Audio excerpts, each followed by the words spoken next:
Chapter 1096.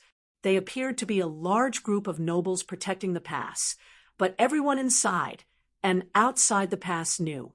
Even the young children and youths knew that they were pitiful hostages who could not be sure of their fate. Their life and death depended on whether their parents had won the trust of the old man sitting on the dragon throne of Great Peace City.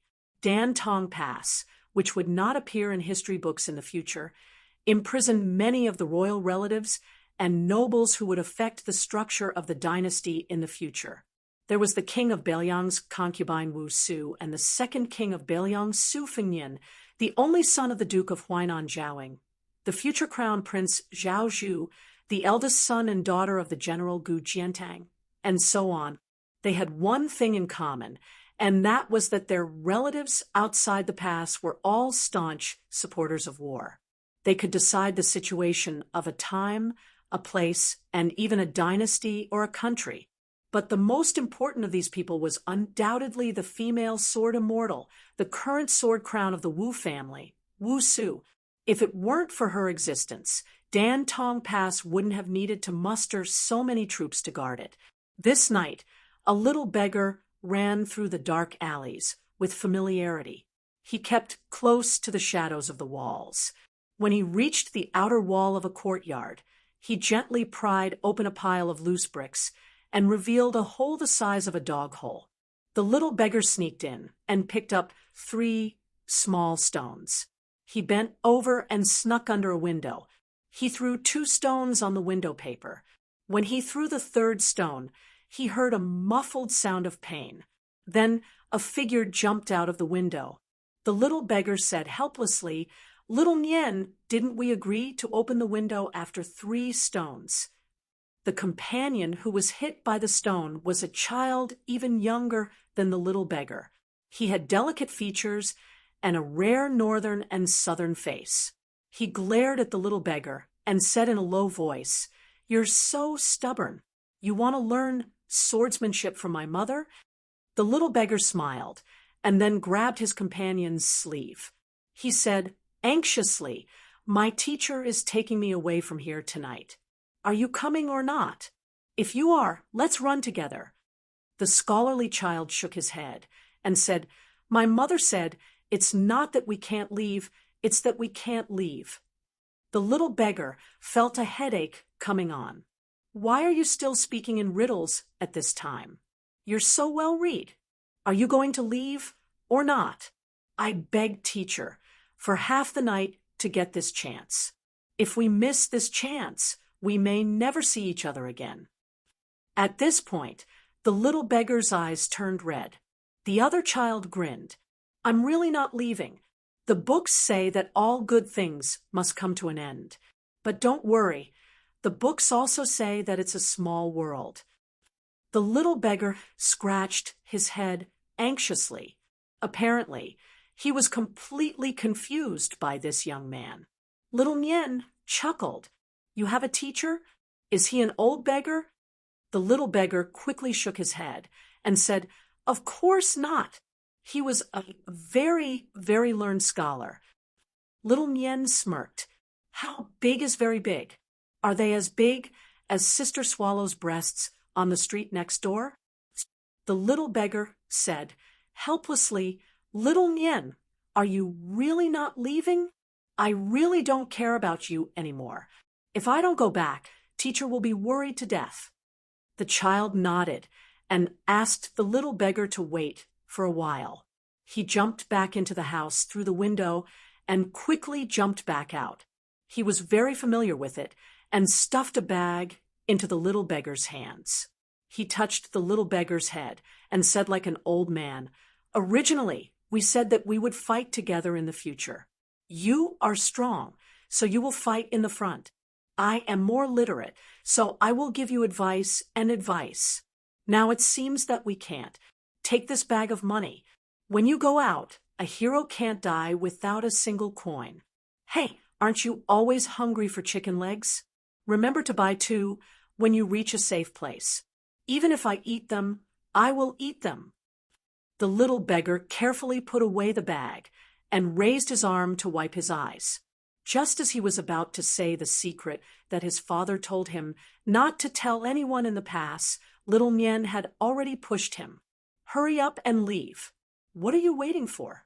After you leave, I will call Mother to practice swordsmanship. In the courtyard, she might be able to help you a little. The little beggar choked and sobbed. Little Nien, you must not die. In the future, I will definitely find you. In this life, I will only recognize you as my brother. The child was a few years younger than the little beggar, but he seemed to be far more mature than the little beggar. Instead, he comforted him. How old are you? You will be with me for the rest of your life. Go. In the history books, those who have achieved great things can even lose their father's wife and son. They are not as wishy-washy as you. The little beggar nodded heavily and turned back to leave. In the shadow of the dog hole, he waved to little Nien. Little Nien waved his hand. After the little beggar left, the child, who had been very indifferent and optimistic, squatted at the corner of the wall. He hugged his knees and secretly sniffed. Suddenly, his head was gently patted. The child was startled and quickly turned his head. In the end, he saw his mother's warm smile.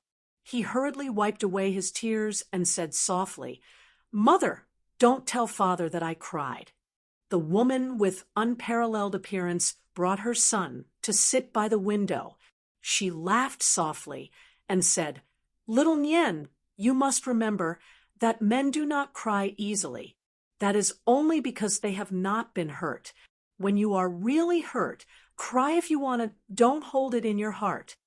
The child uttered an "oh." The woman smiled and said, "Go, get the sword case." The child excitedly said, "Did Mother agree? Okay, I will go right away." The child jumped down from the windowsill and moved the red sandalwood sword case, which was almost as tall as him.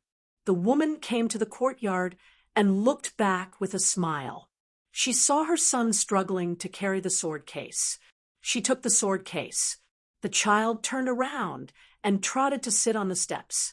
He held his cheeks and stared at his mother without blinking. Father said with his own mouth that Mother could beat 100 of him. The woman raised the red sandalwood sword case and pressed one hand on the top of the case. She did not immediately drive the world-famous great Liang dragon sparrow out of the sword case. Although the famous sword was hidden in the case, the sword power was already surging. A series of sharp screeches suddenly sounded in Dantong Pass. The woman stood with her hands behind her back. The sword case trembled slightly. Wisps of purple sword chi continuously seeped out of the sword case, illuminating the entire courtyard with purple chi. The great Liang dragon sparrow, which made everyone in Dantong Pass feel as if they were facing a great enemy, unexpectedly did not come out of the case for a full quarter of an hour. However, all the armored soldiers and Jianghu experts in Dantong Pass had long been in a panic. Everyone was on edge. Fortunately, for some reason, the woman's sword immortal changed her original intention of using the sword to break through the pass. This made Dantong Pass feel relieved. To be honest, they were 30% vigilant, 30% fearful, and 40% respectful of this woman, who came out of Wu family's sword tomb. They really did not want to face her head-on. In the courtyard, the mother and son looked at each other and smiled knowingly. The child carried the sword case back and put it away. Then he went out of the house and sat with his mother on the steps, looking at the sky full of stars. Meanwhile, a young man who seemed close by, but was actually far away, was sitting not far away, accompanying them. The child put his head on his mother's knee and asked curiously, "Mother, eldest sister said that after people die, they will become stars in the sky. Second sister said no. Then will they?" The woman touched the child's head and smiled. "I don't know." The child sighed. "If only I could grow up faster." The woman shook her head and smiled. "It's better if you don't grow up." The child stood up and put his hand higher than his head. He smiled. "Mother, believe it or not, when I wake up tomorrow, I will be this tall." The woman smiled and did not speak. The child raised his hand and jumped a few times. "I will be this tall the day after tomorrow." The woman stood up and stood in front of the child. She raised her hand, which was higher than her own. Then she lowered her head and said softly, "Little Nien, grow up slowly. Don't worry. Sooner or later, you will be this tall." Then she raised her head, looked at that height, and smiled. Behind little Nien. It happened to be the height that the woman gestured. Su Feng-Nien, who was in an out-of-body state, looked at her with tears streaming down his face. He softly called, "Mother." Chapter 10:97. The two armies faced off against each other at the Western Wall. They had just survived the damned rainy season. The muddy ground gradually hardened. An imperial edict from Tai and city was somehow made public and spread widely. It was like a thunderclap that suddenly exploded on the ground, shaking people's hearts. Su Xiao from Liyang had used most of the Su family's elite cavalry to win the Battle of Jinghe. He had used up all of Dechu's so-called invincible great halberd warriors. His morale was at its peak. He only needed a suitable time to make the final decision at the Western Wall. Then, the imperial edict came out. All his efforts were in vain. The encirclement around Dechu had not been completely completed. Now it was even looser. The balance of power that had been exchanged with the lives of hundreds of thousands of Su family soldiers instantly became a precarious situation. The northeast defense line was still fine. After all, Gu Jiantang had already destroyed Dongyue without any effort. Most of the Gu elites were still there. Even if they did not go south to support Su Zhao's army as promised, they were still a blade hanging over Dechu's head. However, General Zhao Bodong, who had been avoiding direct battles during the expedition to the south, even though he was only responsible for the easy task of building the northwest defense line, as one of the few high-ranking officials and generals with royal family background, he abandoned the task at the crucial moment. He retreated 600 miles in one breath, as if he was determined to watch the fire burn on the other side of the river. Without a doubt, he was giving away the great victory of the Battle of Jinghe, compared to Su Xiao, who had exhausted himself on the battlefield at the Western Wall. Zhao Bodong had come into contact with the imperial edict earlier. Therefore, when his army retreated through the night to the Lead Mountain Pass 600 miles away from the Tomb of the Concubines, anyone with a discerning eye knew that the true battle between the two countries had already surfaced. At that time, Dechu, who still had the advantage in terms of military strength, only needed to retake the Tomb of the Concubines to gain greater strategic depth. As long as Su Xiao, who was at a disadvantage in terms of military strength, dared to divide his forces to attack the Tomb of the Concubines, the war saint Yi Baikue could be the first to blow the horn on the Western Wall. How could Yi Baikue, who had never been defeated, turn a blind eye to this once-in-a-lifetime opportunity? The reason why Dechu had fallen into the current predicament was that Su Xiao had fought a series of battles that were almost desperate. His adopted son, Chu Lushan, who was not well known, had stood out in these battles. It was this fat man, who was good at killing 1,000 enemies, but losing 800 of his own men, who had beaten Dechu's northern army with a kind of unreasonable and vicious method. This had helped Chen Jibao to clear out all the periphery of the northern front, and finally led to the great victory at the Jinghe River, forcing Dechu to retreat and station their troops at the Western Wall. So, they had lost the advantage in terms of manpower, but lost the advantage in terms of geographical advantage. Yi Baikue, as Dechu's stabilizing force, was known as a great military strategist who could lead a country alone. At this time, he made a decision that would be debated endlessly in the history of future generations. He gave up on Chao Changqing, who had shown stunning military talent as a fledgling and chose his trusted General Meng, who had great experience, outstanding military service, and a steady personality. He sent this person to lead an elite troop to the imperial concubine's grave. Before the Su family's army had to move out, there was a fierce dispute limited to a small area. The two strategists, Zhao Chongling and Li Yishan, finally had their first fierce disagreement. Zhao Chongling decided that since they had lost their momentum, and the Zhao Emperor had decreed to retreat without fighting, then the 300,000 troops led by the general would retreat to Liyang. They could openly retreat to the imperial concubine's grave, or even to Zhao Bodong's camp, and eat this troop. Then they would have Gu Jiantang listen to orders and resolve the problem of Gu. Then they would fight to the death with De Chu and Yi Baikue. Li Yishan, on the other hand, believed that this retreat would allow Great Chu, who was barely breathing, to breathe a sigh of relief. Therefore, Li Yishan suggested that they divide their forces decisively, but at the same time, they could not divide too much. 20,000 was the limit. Zhao Chongling, who had always been gentle and refined, was furious. He scolded Li Yishan for being a child's play. Yi Baikue had clearly learned of the imperial edict and Zhao Bodong's retreat earlier than the general.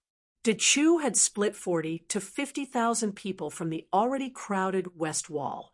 It would not hurt them, but the general's 20,000 people would hurt the general's chances of victory in the battle between the two armies.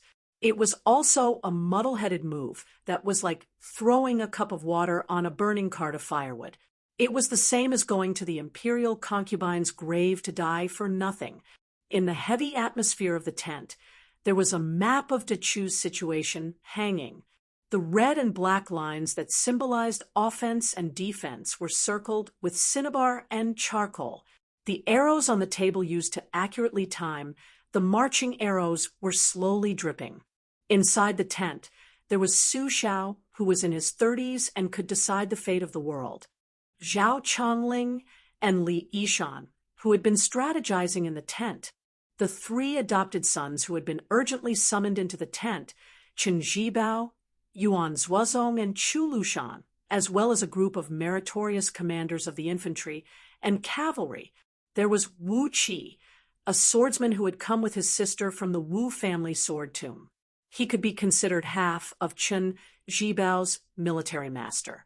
There was also Su Pu, whose reputation in the cavalry army did not lose to the general's brother-in-law, Wu Qi.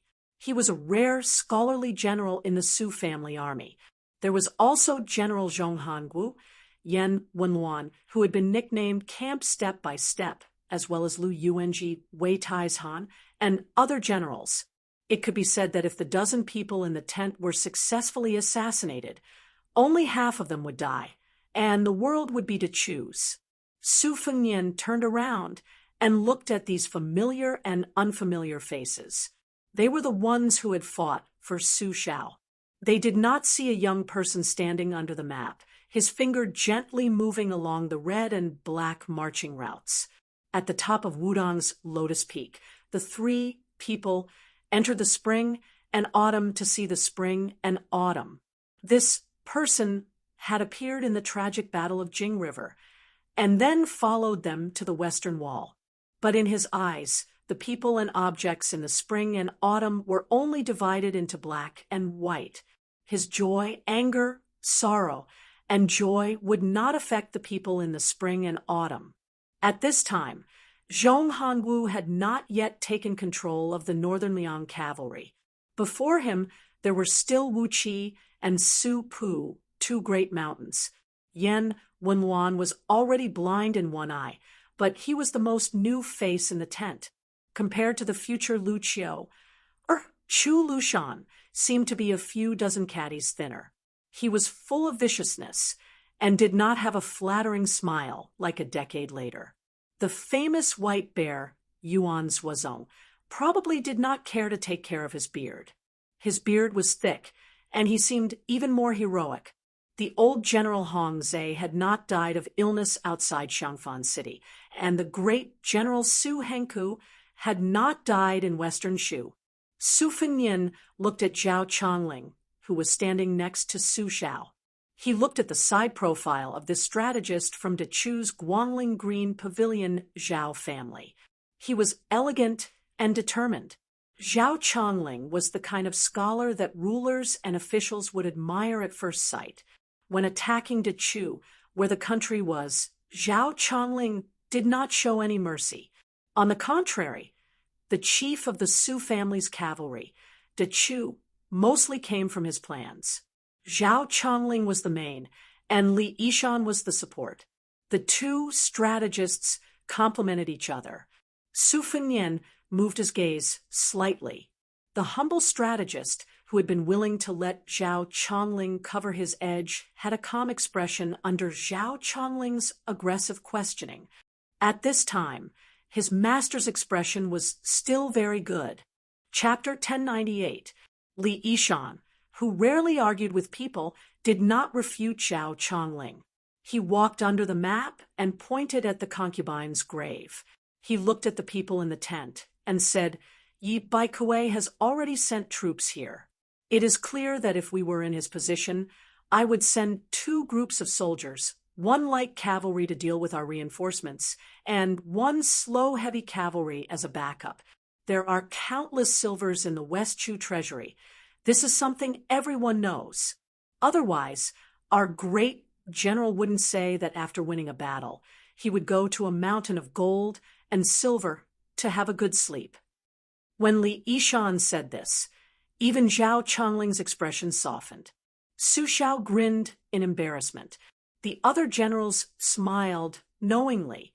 Li Yishan continued, "Great Chu has 2 gold nuggets. Those hundreds of thousands of great halberd warriors have been proven by us to be outdated and of little value. However, whether or not the 60,000 heavy cavalry under Yi Baikuei's command are a burden remains to be discussed. Raising heavy cavalry burned money. 1 normal cavalry was the price of fattening 3 or 4 elite light cavalry.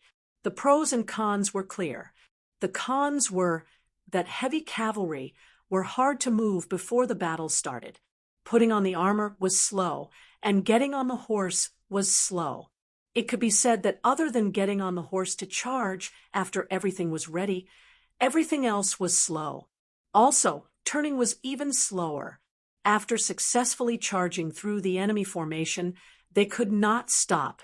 They had to circle around a large radius to cushion the blow before they could successfully turn and start a second charge. On a suitable battlefield, the heavy cavalry that many light cavalry generals ridiculed as one-shot deals are the kings of the battlefield. The concubine's grave, which is wide and easy to charge, is a suitable battlefield for Dechu's heavy cavalry to perform. Chongling said that if we divide our forces and go, as long as we do not have more than 50,000 people, we are going to die. Li Yishan's words were rushed. He clearly did not want to waste an inch of time, but he instinctively paused here, and then said, "Of course, we are going to die." Li Yishan quickly flipped his palm and continued, "As long as we can take down Dechu, then we can take down Shu Tang and Nanzhao. That will be a small matter, as easy as turning over one's hand. We don't doubt it at all. It was precisely because our Su family's armored cavalry took the lead, charging forward battle after battle, that we were able to reach the western wall in one spurt of energy.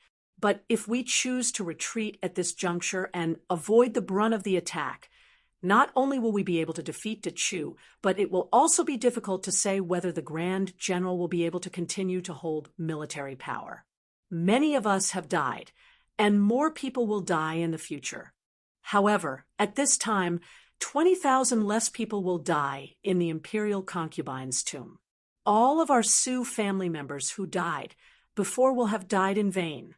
Li Yishan did not look at Zhao Chongling. He stared at Su Xiao and said gravely, "Grand General, please let one person lead 20,000 light cavalry to die." Chen Zhibao, who had rushed to the tent after patrolling various battlefields, said calmly, "Foster father, there is no need for 20,000 people. Give me 15,000 cavalry. But I want the strongest horses, the best spears, and the best crossbows. I will go guard the imperial concubine's tomb." Zhao Chongling stared with a complicated expression at this young general he thought highly of. Yuan Zhuozong reached out and rubbed his beard stubble.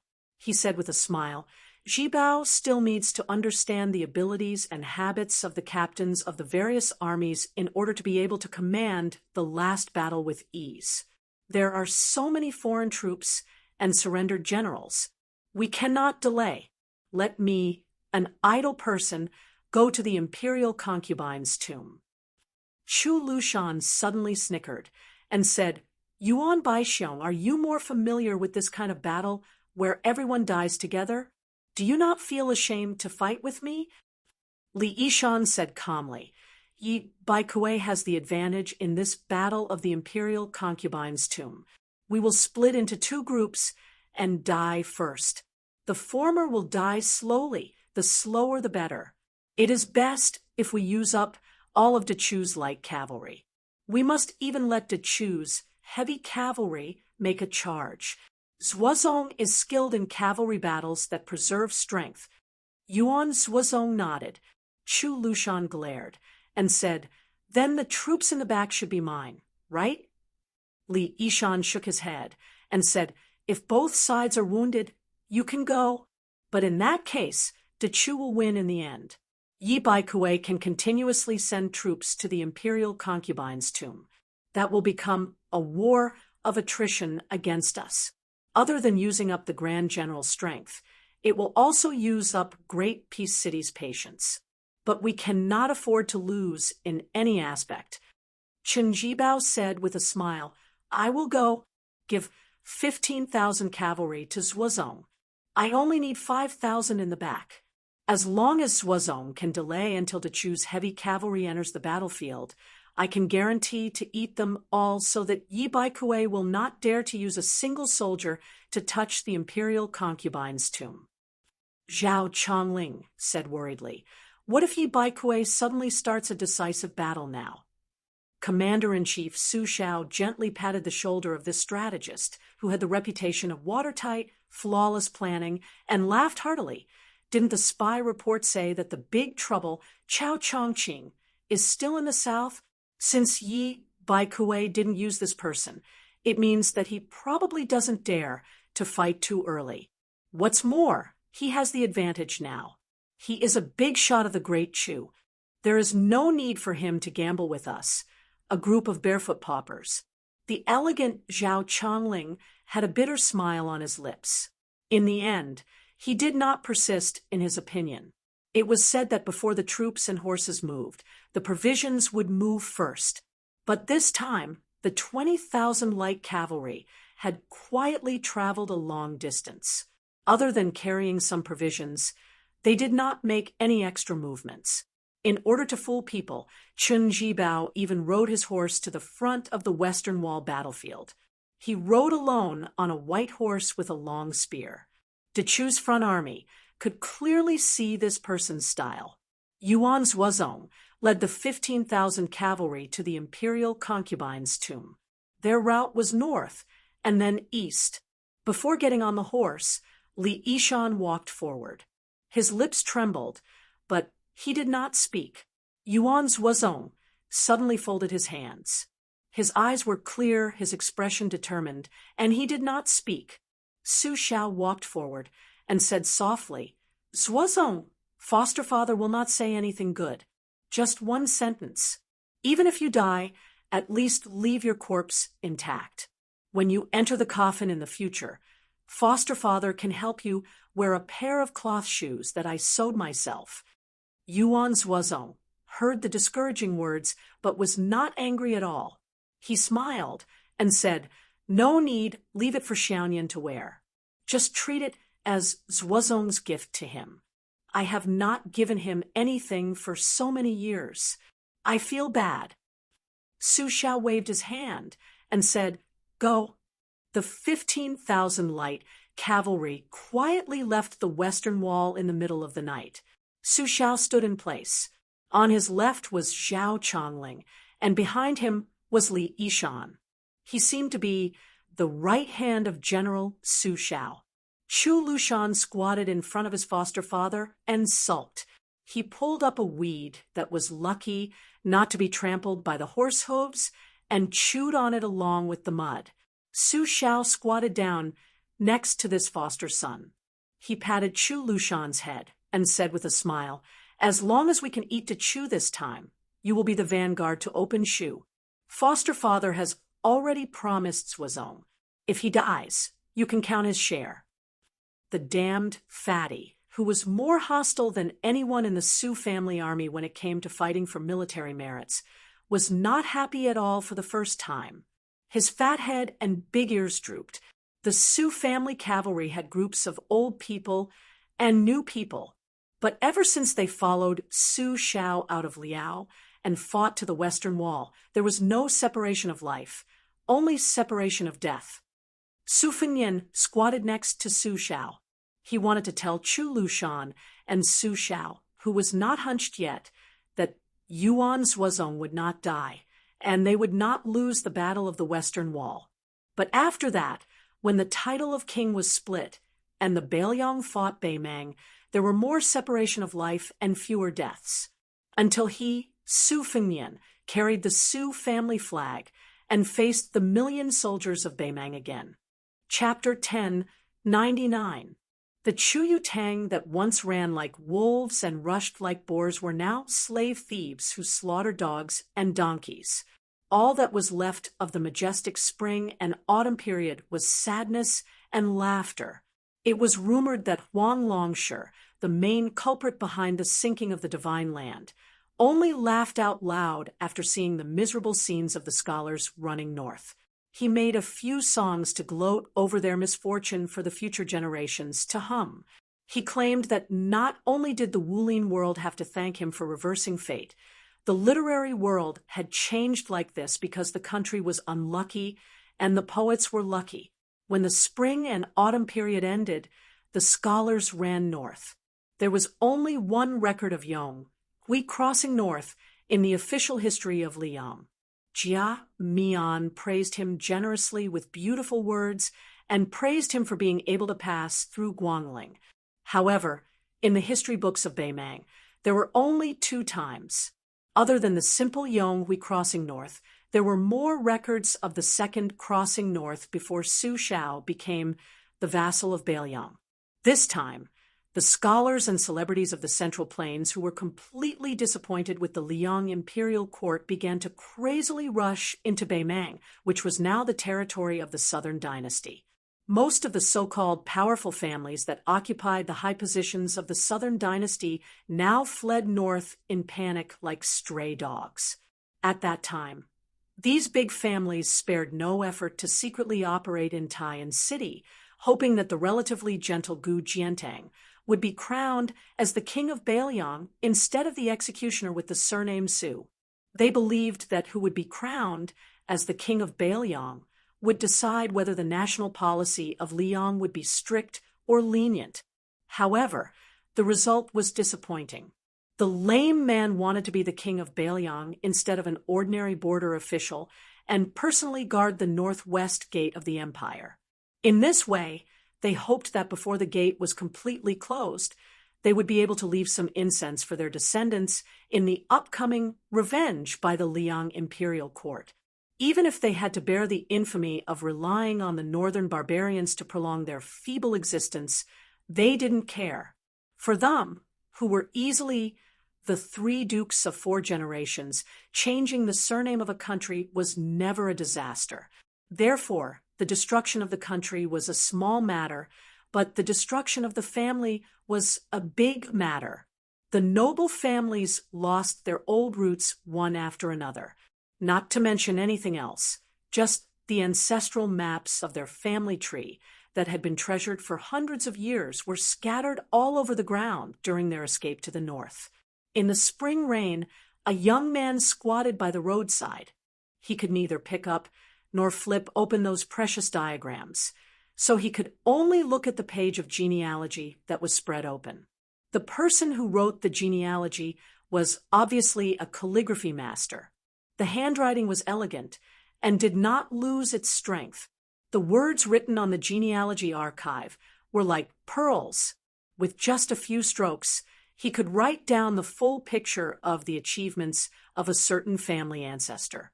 Then a tired mule carrying 4 gold-lacquered chests trampled over it and crushed the entire manuscript. It sank deep into the mud, and the words blurred. The young man stood up. In his eyes, there was an endless stream of people, clan after clan, surname after surname, rushing together from the south to the north. He gently retracted his gaze and saw one of the chests carried by the mule fall to the ground with a loud crash after the rope broke, splashing a lot of mud. The mule driver completely ignored it and only whipped the mule. It was not because he felt sorry for the only ancient book in the chest that had been bought with a lot of money by generations of people, but because the mule's hooves were too slow. After the panicked caravan of horses and mules, the caravan behind them was much more orderly. There were no lowly animals like mules and donkeys. They were all tall horses that were very flashy but not practical in their escape to the north. The caravan was also particularly long, with no less than 400 people.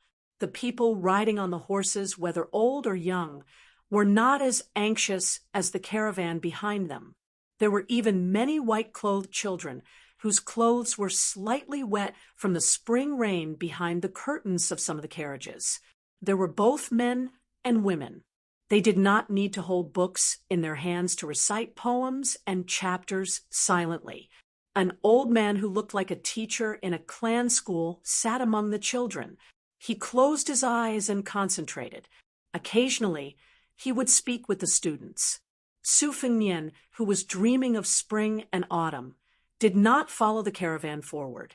He stayed where he was until he heard the words, "The woman admires chastity. The man is talented, adhere to elegant exercises, good nobility," and finally the tall crown accompanies the chariot, driving away the mules and vibrating the tassels.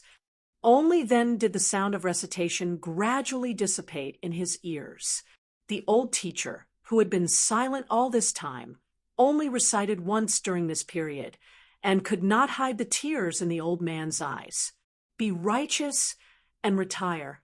The bandits suffer losses." Su Fengnian thought to himself. They were not the stray dogs that were despised in the history books of later generations. They were probably the ones who were truly in the north. They should return home one day to worship their ancestors. However, that teacher would definitely not see the willows, moss, and fireflies of his hometown for the rest of his life. Suddenly, an old Confucian scholar who had no one to rely on walked out from the crowd and stared at Su Fengnian. Presumably, in the eyes of the living, in the world of the living, the old Confucian scholar had long been accustomed to the old Confucian scholar's foolish behavior. Along the way to the north, there were too many old people who died of illness, anger, or drowned. The old Confucian scholar with the spring rain on his head twirled his beard and smiled. "I finally see you. You've already predicted this." Su Fengnian opened his mouth out of habit. Although he was speechless, since this old Confucian scholar who would gift him a steamed bun in the future could see him, he should be able to see him speak. The old Confucian scholar, who looked like a lunatic talking to himself, nodded and smiled. "I've said it before. Oh no, I'll say it to you one day, in the Tuma Pass. I, Yuan Qingshan, am not considered heaven and earth in this life, but only a human. The dream that Zhao Shiguan bestowed upon your younger brother, Su Longxiang, is a long night road, and that steamed bun can be considered a lantern that points the way." Yuan Qingshan smiled and said, "2 dynasties destroyed Buddhism, and only Bailiang sincerely believes in Buddhism. Since you're willing to shoulder the heavy burden, then you should receive Lu Songtao's fate, and thus build the lantern's skeleton.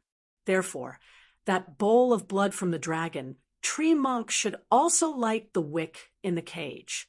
It's a pity that I haven't seen the other 2 of you with my own eyes." Su Fengnian asked, Aren't you worried that Bei Meng will be destroyed by Li Yang? Yuan Qingshan shook his head and said indifferently, dynasties can rise and fall, but noble spirit must exist forever. Chapter 1100. Su Fengnian looked up at the gray sky and said softly, this me has already seen Qi Xuanzhen slaying demons on the demon-slaying platform with his own eyes. Li Chungang entered Western Shu with a sword, his sword aura rolling along the dragon wall. The sword emperor of Western Shu guarded the gate for the emperor until the sword was destroyed, and he died, trampled into meat paste by horse hooves. Dong Tai rode a donkey into Jianghu. Wang Mingyang, the general of Xiangfan, committed suicide after the city was breached. He died holding an old jar with the bones of his wife and children in it. He once used this jar as a cooking utensil. I've seen many people, but I've never found what I should be looking for. Yuan Qingshan talked about the mysteries of heaven, but did not reveal them. 3 people at once dream of spring and autumn. Each of them has their own search.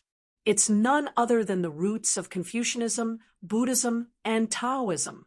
The latter 2 are naturally close to you. Actually, you don't need to look for them. They've already found you. You only need the other 2 to come back to their senses. You don't have to worry too much. As for the noble spirit of Confucianism, if you deliberately look for it, you probably won't find it. Even if you look for Chao Dei, Chao Qingyi, Zhang Julu, Grand Secretary Zhang Baiyan, I fear that even if you search through the entire spring and autumn period, you will still find nothing. Su Fengnian sighed. Then how can I block the way? Yuan Qingshan closed his eyes and pinched his fingers. After opening his eyes, he said slowly, I'm not a real deity after all. I'm destined to not be able to predict what will happen after I ascend. However, at this time and place, no matter how hard I try to predict, you can't stop Wang Xianji. Su Fengnian did not show any anxiety. Yuan Qingshan stared at the image of this Su Fengnian and pinched his fingers quickly. His expression was uncertain. Strange. Why is it that the more I predict, the more you'll die? If that's the case, why will I exchange buns with you in the future? The Bei Meng imperial preceptor in Confucian attire fell into deep thought. After a long time, he raised his head and said, this may be one of the heavenly axioms. I can't predict some people and some things. I can't talk too much with you. I have to escort these scholars into Bei Meng. Su Fengnian, take care of yourself. Su Fengnian nodded.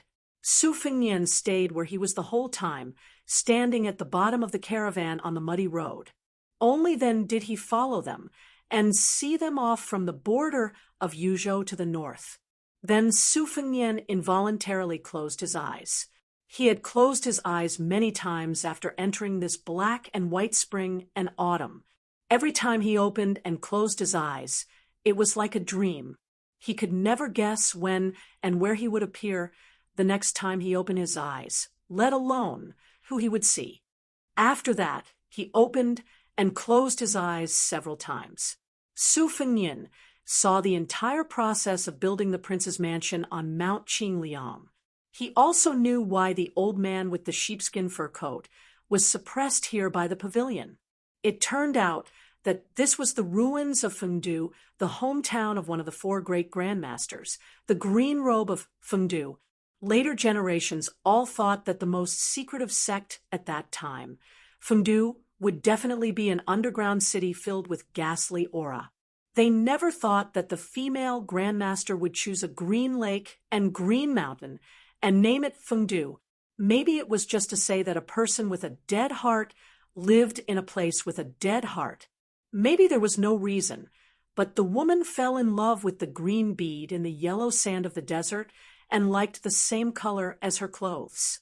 The one-armed, swordless old man occupied the mountain by himself and repelled the new prince of Beiliang, Su Zhao's hundreds of elite riders.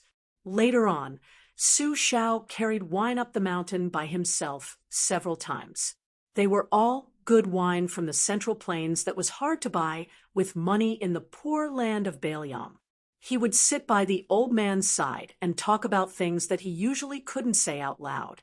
There were a few times when he was completely drunk and passed out beside the old man.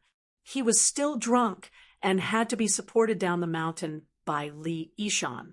Finally, one day, the old man with the sheepskin fur coat took a new pot of wine from Su Zhao's hands. For the first time, he asked the Grand King of Baelyang about this wine. Su Zhao said bluntly that this nameless, inferior wine was far inferior to the good wine of the past, but it was cheap. Not only was it enjoyable to drink, it was also very intoxicating. That was enough.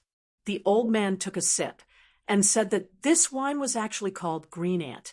In the past, people urged him to drink it, but he also disliked the inferior quality of this wine. Later on, his second sister wrote a poem, and the Green Ant wine became known outside of Baelyang for the first time. It was also popular in the court of Liang. This should be the origin of this wine. Later on, he closed his eyes and opened them again. During this time, he saw the two girls who came to Wutangyan on Mount Qingliang for the first time. One of them was still called Red Musk, while the other was still Bluebird. However, she had an additional surname, Wang Bluebird. However, at that time, the two girls' temperaments were completely different. Red Musk had a strong Baimang aura, and her eyes were as cold as knives. She was hostile to everyone she met, even the young master of Baelyang, His Royal Highness, Su Fengnian, was no exception. Bluebird was the complete opposite. Her father was the youngest of the four grandmasters, the immortal of Spear, who died the latest. Wang Xiu had a daughter in his later years and doted on her very much. When she came to the mountain for the first time, she did not appear in the world as a maid, but as a guest.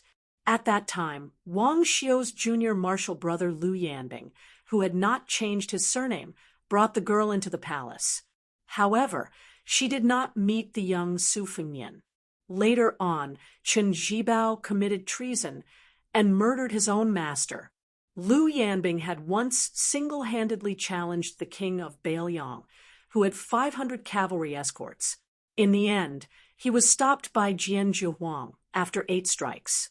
Su Zhao, who had always been very rude to the martial artists of Jianghu, allowed this martial arts genius to leave and gave him 3 chances to take revenge.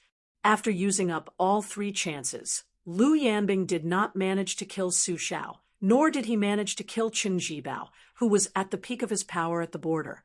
He had become friends with Jian Zhihuang, who had been a coachman for a few years. They met for a drink, and Lu Yanbing found out that the old swordsman with missing front teeth, who was his natal yellow formation map, was actually the junior martial brother of the Sword Emperor of Shishu. At first, he had come to Baelyang to take revenge, but later on, after many killings, he no longer had that hatred. Lu Yanbing casually said, "The emperor and his minister died at the gates of the country, while the swordsman died in Jianghu." The Sword Emperor of Shishu, both of them died for a reason. Old Huang smiled and replied, "That's true, but I can't say such things." Old Huang also said that he quite liked the young highness and would not dislike the smell of horse urine on him. When he looked at people, he was indeed looking at people. He was not like the many aristocrats and princes he had seen in Jianghu, who only looked at people who were well matched in terms of social status and looked at others like dogs. Of course, the most important thing was that whenever this kid went to the stables to take a horse, he would secretly bring a pot of wine for the coachman. He was very happy to see him drink. Old Huang said that this kid always talked about how fun Jianghu was. The coachman said that if there was a chance in the future, he would definitely take him to the real Jianghu. This kid would definitely be disappointed. At this point, Old Huang, who was missing front teeth, could not stop smiling. He accidentally spilled a lot of yellow wine from his mouth. Not long after, Bluebird stopped using that surname. Lu Yanbing also changed his surname to Su and became the old Prince Liang's personal guard. For some reason, this Su Fengnian knew that this was the last time he opened his eyes and wandered around the world. He stood near the straw mat that covered the corpse of a young girl and could only watch as she was mocked and beaten. Then he saw His Royal Highness, who was his younger self. Chapter 1101. Sitting in the carriage was the most expensive courtesan in the city at the time. Just meeting her would cost 500 taels of silver. Even if he was the son of the king of Bailiang, he would still have to pay just to hear some interesting Jianghu stories from her. Although Su Fengnian had a photographic memory, his memory of the scene in front of him was still very blurry. Thus, even when he received spiced beef from the little girl many times in the future, even when he was later pursued by a young female assassin, he did not recognize that she was the child he had casually given a pearl hairpin to back then. In troubled times, human life was as cheap as grass. Every year had its ups and downs. Who would pay attention to the careless act of kindness he had done in his youth? At the time, His Royal Highness was thinking more about how to guard against assassinations outside the manor, how to practice martial arts for revenge, and how to deal with his master, Li Yishan's heavy schoolwork. There were too many things he could not handle. If it was said that many children of noble families could still have some leisure time, even if they did not know the taste of worry, they could still create new words to express their worry. But his entire youth was always a hazy and gloomy impression. He held grudges and was ignorant. He would insensibly take out his anger on Su Shao, who had the 2 titles of King of Bailiang and the Pillar of Bailiang, but he did not do anything and was unwilling to take revenge. Thus, at the time, Su Fengnian was very disgusted with his identity as the heir. Even Su Shao, a vassal king with 300,000 cavalry, could not take revenge. Even if he inherited the title of King of Bailiang, what could he do? The youth wanted to practice martial arts, the blade, and become a top ace. Then he would go to Great Peace City to find the emperor sitting on the dragon throne. Su Fengnian came to the head of a new grave. After the Su family retainer who had secretly escorted the little girl left, he saw an unexpected but reasonable middle-aged man. Huang Sanjia, the leader of the 3 great devils of spring and autumn. Huang Longshi, the man who had traveled around Bailiang to plant spies, had been carefully observing the young His Highness during this period of time. He appeared beside the little girl who was kneeling in front of the grave and didn't get up. He crouched down and picked up a piece of yellow soil. Very quickly, he skillfully molded a small clay figurine. He handed it to the little girl and asked, "Does it look like him?" When the little girl heard the noise, she didn't take the clay figurine. Instead, she knelt and took a few steps back, her eyes cold. He pinched the clay figurine with 2 fingers, raised his arm, and continued to ask, "Do they look alike?" The little girl, whose shoes were torn and her clothes were torn and her hands and feet were full of frostbite, was stunned for a moment. She stared at the clay figurine with her eyes wide open. She snatched it and carefully held it in her arms. Finally, she burst into tears. The middle-aged man sat on the ground and smiled softly. "The clay figurine looks like your mother, but you look like my daughter. I'm very happy to meet you. This makes me happier than any book person I've found in this spring and autumn." The little girl only cared about her heart-wrenching sobs. He didn't care. His eyes were abnormally gentle, like a father who was on the verge of despair and found his long-lost daughter in a foreign land thousands of miles away. He continued, "My name is Huang Longshi. I've monopolized the spring and autumn 3 grades here. From now on, you'll be called Jia Jia. You were born in the spring and autumn 3 grades, so you'll have the same surname as the spring and autumn 13 grades. However, you share the same name with someone who lived a long, long, long time ago." The little girl stopped crying, but she still didn't dare to approach this strange man. However, she knew that he didn't have any bad intentions. Because she didn't hate him from the bottom of her heart, Huang Longshire sat in the soil in front of the grave. "I'll teach you martial arts in the future. The young man you want to repay is also a book person. However, he will die before the age of 30. The official and unofficial history records many strange ways of dying. Anyway, they're all curses. The best and worst way is that he died under the iron hooves of Beimang and died without an intact corpse. I think that if he can die by your hands in the future, it'll be a very good way to repay you." Huang Longshire looked at her young face, which didn't understand much, but was full of sadness. His heart suddenly softened. He said softly, "Since the person who flipped through the book inexplicably came into the book and wasn't crushed to death by the pages, then things in the future might be different." Huang Longshire stood up and smiled as he extended his hand to her. The little girl stood up with him, holding her hand. Then she looked at the field of golden sunflowers in the distance, lost in thought. Huang Longshire turned his head and looked at the small grave made of new soil. He sighed. He didn't need to think to know that the grave would be dug up again and again by greedy people who didn't respect ghosts and gods just to take away the beaded golden hairpin. However, he didn't tell her this. The little girl suddenly ran to the field of golden sunflowers. She broke off 2 stalks and placed one in front of the grave. Then she thought for a moment and put down the other stalk that she planned to carry on her shoulder and put it beside her feet. She knelt on the ground, facing the distance, and kowtowed 3 times. Su Fengnian, who happened to be standing where the little girl was kowtowing, gently turned his body. The 1,000-character classic of the 300,000 elementary studies opened with the grand 8 characters, heaven and earth black and yellow, universe primitive and desolate. The universe was then analyzed into the 8 characters, up and down for directions since ancient times. The Taoist master Zhao Shituan's dream of the spring and autumn annals originated from an ancient person who had achieved the Tao in ancient times. This was the essence of the later generations' astral travel.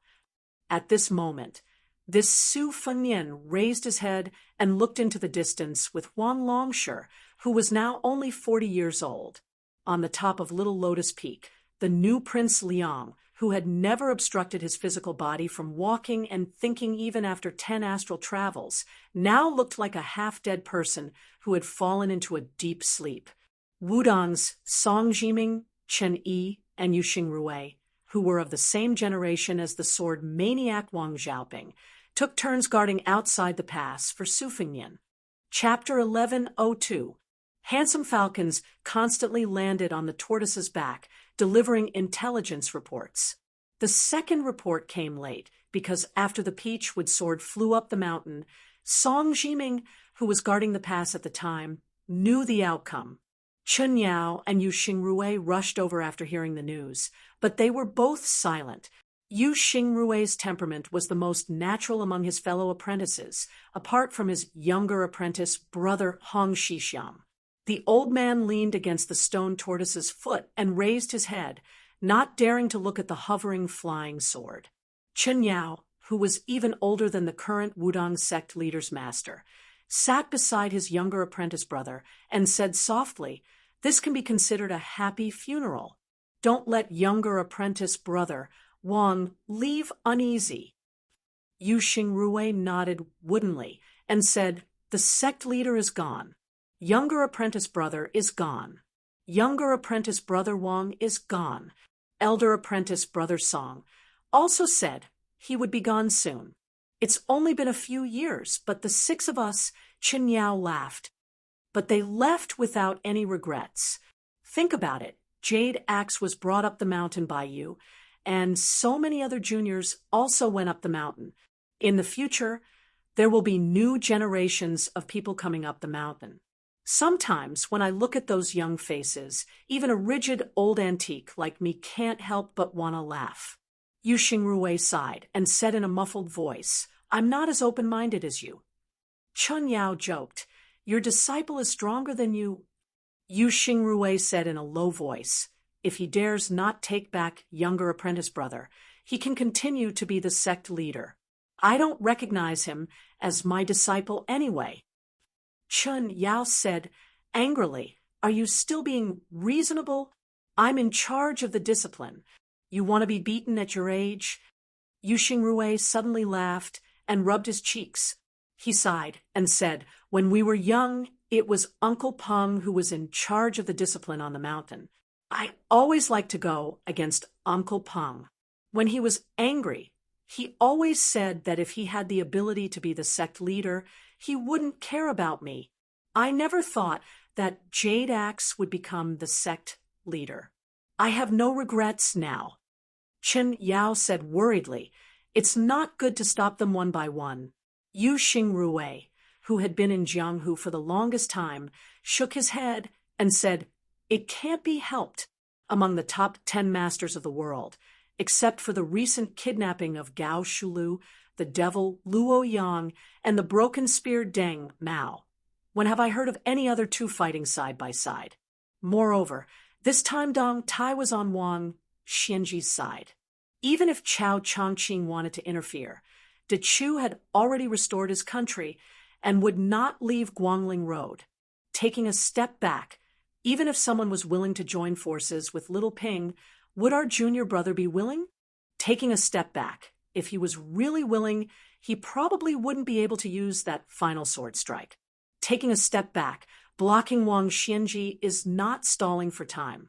Wang Xianji's walking speed is not slow, but it is definitely not fast. The people blocking her are all using their own methods to find flaws. Chun Yao said helplessly, If only junior brother were here. In this kind of battle, one person is more useful than 300,000 cavalry. Yu Xingrui thought for a moment and said, It's better to rely on yourself than on others. Only those who cherish their own good fortune will come here. Chun Yao said no more. The two sat on the other side of the turtle hunchback and suddenly heard their senior brother's song, Ximing cry out in surprise. The two old men stood up to take a look and were finally relieved. They looked at each other and smiled. One of the Su Fengnian came back to his senses, but did not return to his body. He stood near the peachwood sword and lightly bowed to the three Wudong Jinren. A month later, the moon shone on the summit of Kongzhou Peak. Chun Yao waited for the return of the second Su Fengnian. In front of him, there was a nimble ball of purple gold qi that surrounded this Su Fengnian leisurely. The Su Fengnian lay on his side at the edge of the cliff, one hand propping up his head and facing the outside of the mountain. Sleeping in the spring and autumn, sleeping in the spring and autumn, the stone root lies high and forgets the year. Not sleeping on a blanket, not covered with a blanket, heaven and earth as the bed, covered with a bright moon. Thunder rumbled and lightning flashed. Mount Tai destroyed. The ocean 10,000 feet high fell from the sky. Black dragons screamed and frightened ghosts and gods. I was sleeping so soundly, eyes to nose life, heart to heart. Continuous breathing, silently holding on. The void is extremely quiet. Essential qi floating danpool. Inside the divine water ring 5. Called Jiating. Summon the spirits. My God is out of the 9 palaces, roaming the green and blue, watching the sea in a dream. Yin and Yang are mentioned in the smoke. I don't know how many years have passed outside of the spring and autumn. This person who forgot his worries. Truly, he could sit back and relax. There were already 3 Su Fengnian on the mountain, sitting, lying, or standing. Only the last one was left. In the early morning, the sitting Su Fengnian began to feel as if he was struck by lightning, as if he was trying to wake up. Chun Yao was shocked. Even if the old man did not know the mystery of the spring and autumn dream, he should know that this was not good news. Logically speaking, The latest spy report said that Wang Xianji was still in Hezhou and had not entered the Beiliang Road. Even if the Su Fengnian calculated something, at the very least, Su Yanbing could resist for a while. The new Prince Liang should not be so impatient. Could it be that he had encountered an irresistible setback in his dream? Chun Yao did not dare to speak. He could only resign himself to fate. Finally, the Su Fengnian opened his eyes. After a moment of thought, he murmured, "I can't wait any longer." For the time being, the Su Fengnian only had the body of Gao Shulu and did not have the complete soul. He turned to Chun Yao and said guiltily, "These years, I owe Wudong too much." Chun Yao took a deep breath and said slowly, "Without Chen Wu, there would be no Wudong." Then Chun Yao could not help but ask in a low voice, "Why did you wake up so early?" The Su Fengnian smiled and shook his head, not giving an answer. The Su Fengnian walked more than 100 feet into the cliff, turned around, and began to sprint. The other two Su Fengnian opened up a path to the summit. The Su Fengnian leaped out of the lotus peak. He crashed into the sea of clouds. He fell to the foot of the mountain, with a loud sound like a mountain hitting the sky. Even Chun Yao, who was standing on the summit, felt the whole mountain shake. Chun Yao suddenly felt uneasy. This was a bell that sounded like a death knell. The Su Fengnian bent his knees and landed on the ground, creating a large hole at the foot of the mountain that was several people high. After jumping out of the hole, he continued to run toward the Beiliang border. In a person's life, there would always be a moment when there was no need to reason. It would give birth to a thought. Death is death. Chapter 1103. Huishan Purple Robe and Wudong Sword Maniac had blocked Wang Xianji's path one after another. The two battles had caused great waves in Jianghu, outside the gorge. The section of Guangling River, where the Iron Lock Sinks River was located, was still as calm as ever. However, there was an endless stream of Wulin people who came to see the remains. Not only was there the coffin created by the Wulin Alliance Master Xianyuan Qingfeng, but there was also Old Monster Wang's moving mountain. Groups of Jianghu people came and went. Most of them regretted not being able to see Wang Xiaoping's Earth Fairy sword before her death, as well as that graceful figure in Huishan Purple Robe. No one knew that somewhere in the lower reaches of Guangling River, a nameless old Taoist from Longhu Mountain had been waiting for a long time. Although he only had the appearance of a middle-aged man, there was always an indescribable sense of lethargy. Taoist Zhao squatted by the riverside and reached out to scoop up a handful of water. He was somewhat emotional. 400 years ago, Gao Shulu had once said that she could suck up all the water in Guangling in one gulp. It was originally a metaphor to smoothly comprehend all methods in one go. Now, it had long changed beyond recognition. It was only used to mock someone once and for all. In 400 years, words of praise had become words of derision. The Taoist who had long since abandoned his real name looked at the blurry face in the water and gently blew a breath. The turbid river water in his palm rippled slightly. After a moment, it was as clear and stable as a mirror, reflecting a touch of purple. A person's life was but 100 years. Things remained the same, but people changed. The old man, who only existed in the genealogy of Emperor Zhao, sighed. He threw up the water mirror in his hand and bent 2 fingers.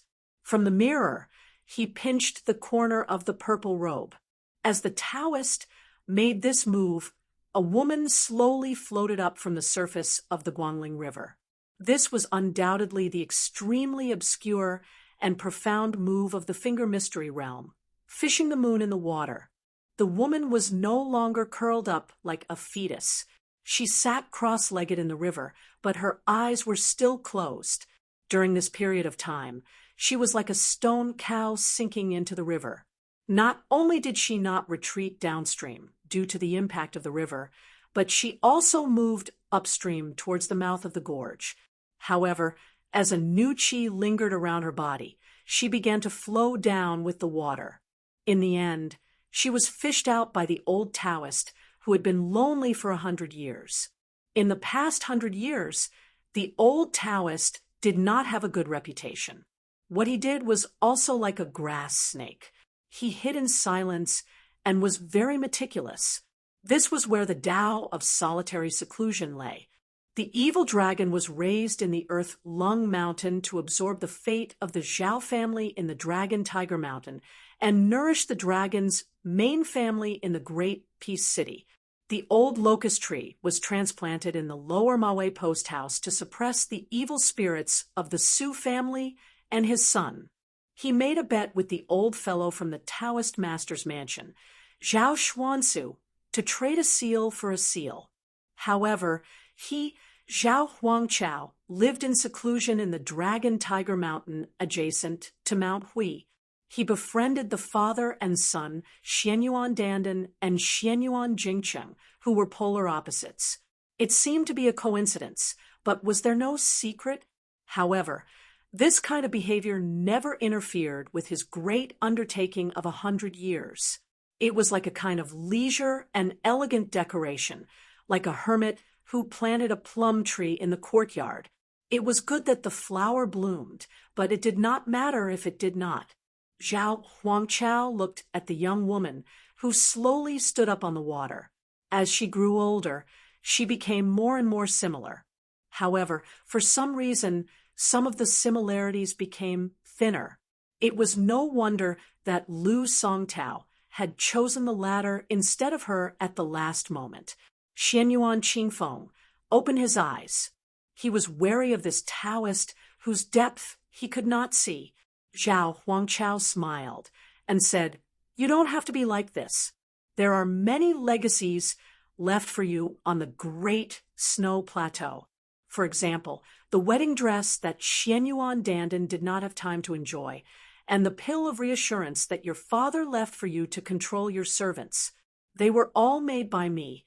Xianyuan Qingfeng was skeptical. He sneered and said, "Oh, so you are the benefactor of the Great Snow Plateau, aren't you? You want me as a junior to repay the debt of my ancestors?" Zhao Huangchao smiled and shook his head. Not only was she not like her, she was simply not like her at all. Back then, that woman viewed the affairs of the world as either black or white. How could she be so calculative? That's right. If she was still that ignorant woman back then, how could she force herself to become a boneless person? She would also not be able to become the clever Huishan clan master and the vicious and merciless Wulin Alliance chief. Zhao Huangchao raised his hand as if he wanted to brush away the morning fog on the river. His tone was cold. He said, "I was on good terms with the 2 generations of Mount Hui in the past because I thought highly of Xianyuan Dandan's ambition and Xianyuan Jingcheng's sincerity. However, they did not succeed. My unnecessary efforts were wasted. I have no complaints." Xianyuan Qingfeng asked, "Then why are you looking for me?" Zhao Huangchao smiled and asked Xianyuan Qingfeng, "Do you want to reconstruct your muscles and bones to build a real bodhisattva golden body and then cross over to celestial phenomenon? You should know that Wang Xianji gave up Martial Emperor City. It seemed that she did not leave any of her disciples behind, but in fact, she left a backup plan in Jianghu. If you want to be a true leader of Jianghu, and not a leader of Wulin in name only, it is very difficult to avoid me. If you think I am a frog at the bottom of a well and talk too big, then let me put it another way. I can help you walk faster on the path of martial arts and avoid many detours." Xianyuan Qingfeng did not even try to hide her disdain. Zhao Huangchao had cultivated his body and qi for 2 or even 3 lifetimes, as long as an ordinary person. Naturally, he would not get angry because of this. He said calmly, "Just now I thought of half a sentence, which is to let people fight for their dignity. Xianyuan Qingfeng, since you have reached celestial phenomenon, do you have any comprehension? Although Xianyuan Qingfeng did not trust this pretentious Taoist, she did not have the slightest intention of looking down on him. After a moment of hesitation, she shook her sleeves and sat down on the ground. Almost at the same time, Zhao Huangqiao also sat down on the ground. The two looked at each other as equals. Xianyuan Qingfeng said in a deep voice, "Let's fight for our dignity. First, we have to fight for our own destiny. What we nurture is qi dynamic. Then, we have to fight for the destiny of the world to achieve momentum. Everything is in a gradual process. Then, at a certain time and place, we will succeed in one step like a carp swimming thousands of miles and finally leaping over the Dragon Gate." Zhao Huangqiao nodded with a look of admiration. Destiny, qi dynamic, luck, and momentum are all within the scope of one's qi. Below Earth Immortals, or to be precise, below Celestials, no one is exempt from this. Xianyuan Qingfeng. Although you are walking on the path of martial arts in the eyes of the three sects, you have already reached a higher level. Xianyuan Qingfeng sneered and said, "Taoist, you came to find me today to talk about principles? Our meeting is not a Buddhist debate that happens once every 10 years on the evil-slaying platform." Zhao Huangqiao was still calm and did not pretend to be an expert. He folded his hands on his knees and said with a smile, "How about we make a deal?" Xianyuan Qingfeng lowered his head and bent his waist. He put his hand into the water and rolled up his sleeve with his other hand, revealing a transparent wrist with blood and blue veins, but no bones. Zhao Huangqiao laughed loudly and said, "It's fine if you don't do it when you understand, and if this Taoist is still alive at that time, it will still be effective. Just come to Mount Longhu and call me." This Taoist's original name is Zhao Huangqiao. Xianyuan Qingfeng nodded and remained silent. Chapter 1104. Zhao Huangqiao stood up and disappeared in a flash. His laughter was heard. 9 out of 10 countries are broken and 8 out of 10 people are dead. If I become Emperor Qing in the future, I will wait until the 8th day of the 9th lunar month on Mount Fuyao to pick osmanthus seeds. Xianyuan Qingfeng showed a solemn expression. The wedding dress and soothing pill were both secret legacies of the old Hui Mountain. The former was used by Xianyuan Pan as a human ladder. Otherwise, Xianyuan Qingfeng would not have the great celestial cultivation he had when he fought Wang Xianji, even if he killed many experts to absorb their inner strength. The latter was a mysterious goo medicine to prevent people from being untrustworthy after using both kindness and power.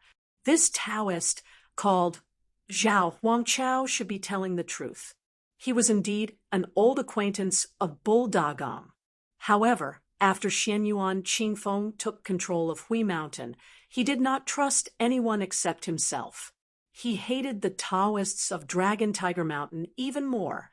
How could he easily do business with a nameless Taoist who appeared out of nowhere? Xianyuan Qingfeng withdrew his hand. He didn't even need to shake his wrist to avoid touching a drop of water. After standing up, he looked around. His gaze finally stopped, intentionally or otherwise, on a fallen reed. With a tap of his foot, he stepped on the reed. He seemed to have understood something. Dressed in purple, he returned to Jianghu and followed Shui Donglu. On the road of Hizhou, a huge creature was rampaging. Most of the traveling merchants only saw a blur in front of their eyes. Then, they only saw a cloud of dust and could not see clearly what it was. Some of the Jianghu experts with good eyesight recognized that the huge creature was an unusually tall and sturdy living person. It was like a remnant of the ancient desolate man hidden in Kunlun Mountain. It was 20 feet tall and had the strength to uproot mountains and rivers. 5,000 years ago, the saint controlled the flood. After he succeeded, he ordered 900 Kunlun giants to carry 9 cauldrons to suppress Jojo. This giant's hands and feet touched the ground. It ran like thunder, and its legs were much stronger than the famous horses outside the Great Wall. A gray-haired old man sat on it. A rope was tied around his waist to prevent him from falling. The old devil head, who had wreaked havoc in the 9 countries during the spring and autumn period, should have continued to wag his tongue during the restoration of the West Chu state. But right at the critical moment when the new Chu state was about to rise up in rebellion, unexpectedly the old man abandoned him and summoned slaves who were far more worthy of their name than the Kunlun slaves of Tibing Mountain, who rushed to the Bailiang border. The old man's journey was bumpy. Other than having to stop to eat and rest, he didn't waste any time and didn't say a single word. However, when he approached Bailiang Road, he began to mumble to himself from time to time. "Old Monster Wang, you started fighting too early. If I had known, I would have let you destroy the city and die before you were ready.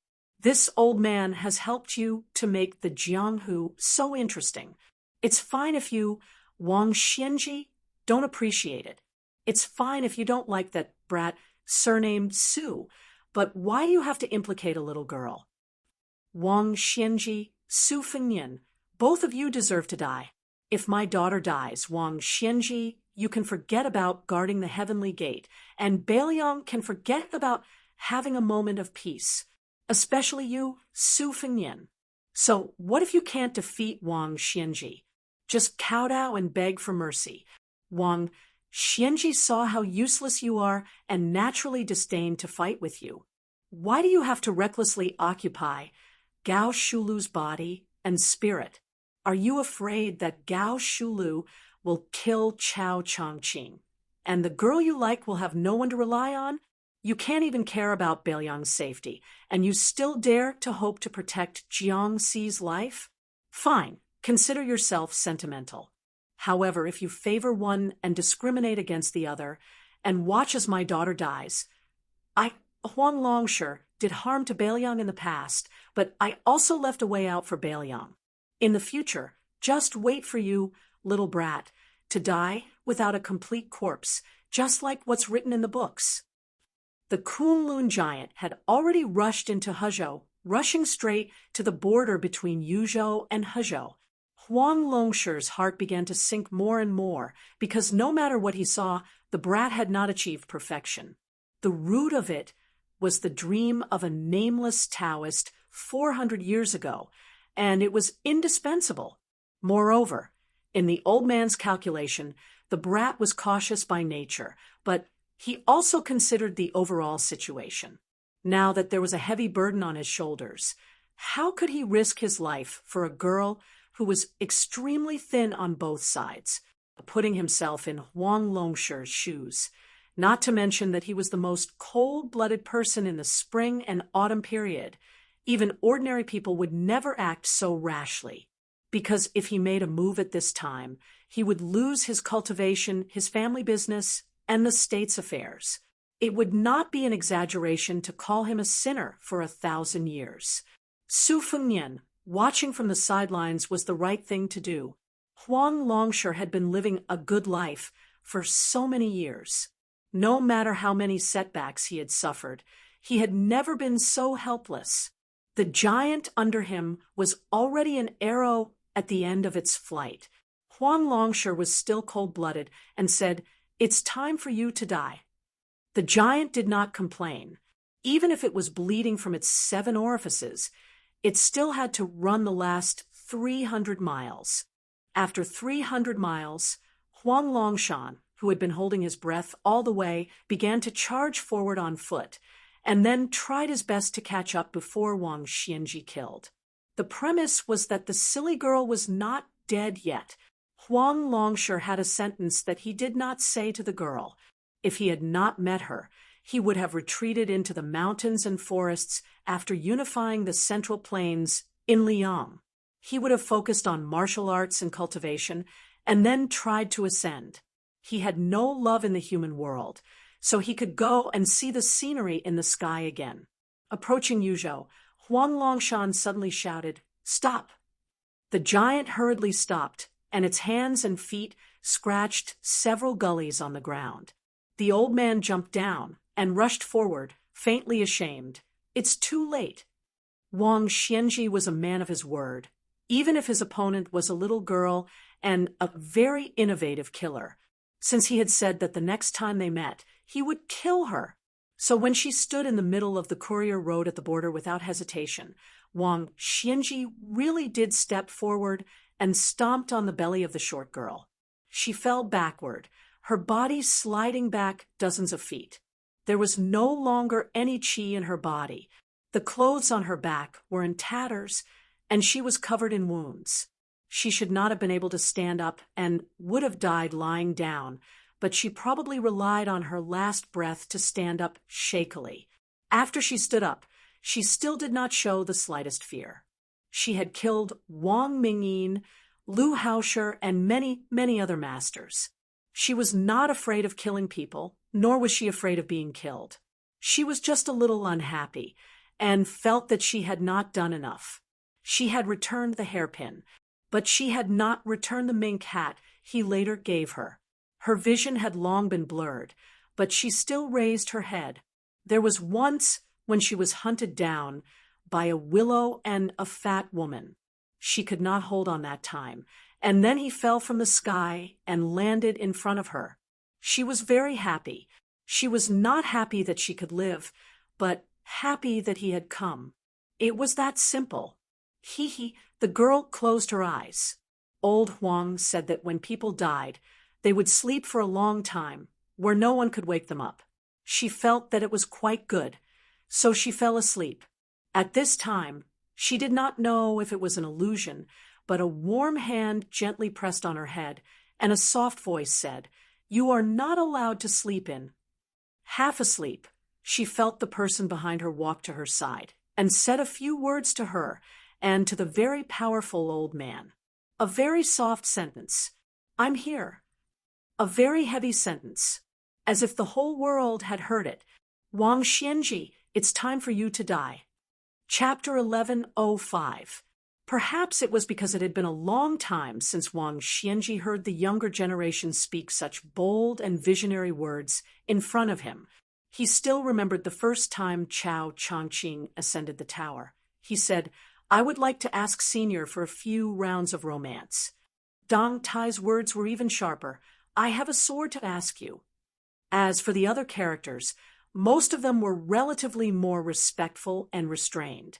Occasionally there would be a few arrogant and willful youngsters who spoke arrogant words before ascending the tower, but when they finally reached the top of the martial emperor city with great difficulty and saw him, they had already lost their edge and sharpness.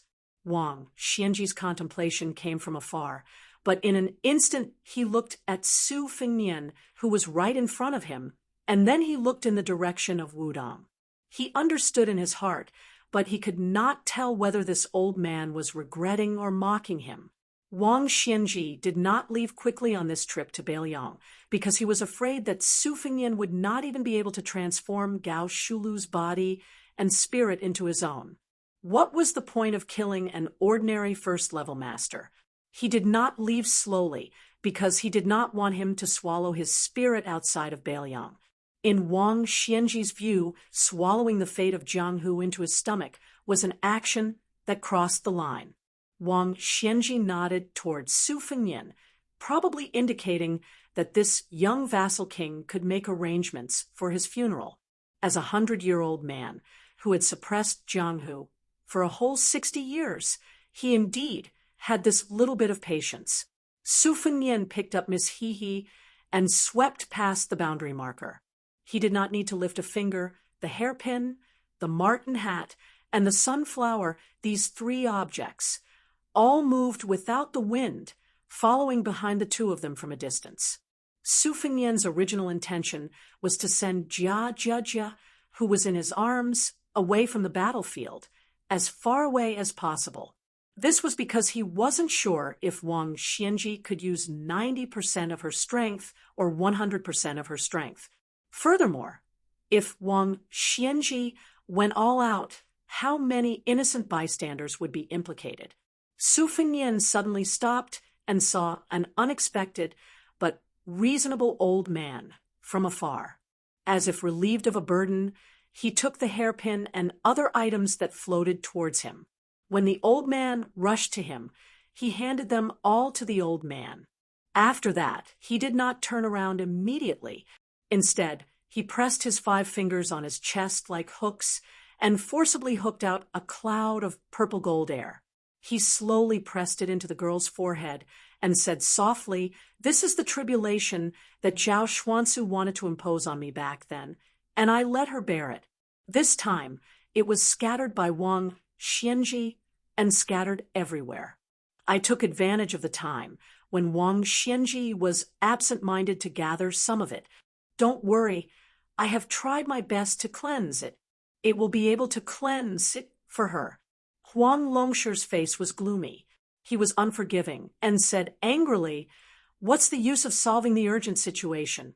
If you die in the hands of Wang Xianji, this old man's daughter will also be buried with you." Su Fengnian lowered his head and looked at the pale and trembling girl. He smiled calmly and said, "If I really lose to Wang Xianji, I will definitely leave behind a bit of cultivation before I die to help her extend her life." Huang Longshi was still unwilling to give up. He asked aggressively, "Tell me first, how long can you extend her life?" Su Fengnian said bitterly, 10 years at most, 10 years. This is already my limit." Huang Longshi snorted heavily. Obviously, he was very dissatisfied with this answer. Su Fengnian turned around, with his back facing Huang Longshi and the unconscious he paused for a moment. It seemed that he wanted to say something, but in the end, he didn't say it. He began to move forward. At first, he didn't do anything shocking. He took one step at a time. At first, his strides were very slow. As he moved from slow to fast, it was filled with a kind of gradual rhythm. This was the method that Lu Hao used to enter and break the city.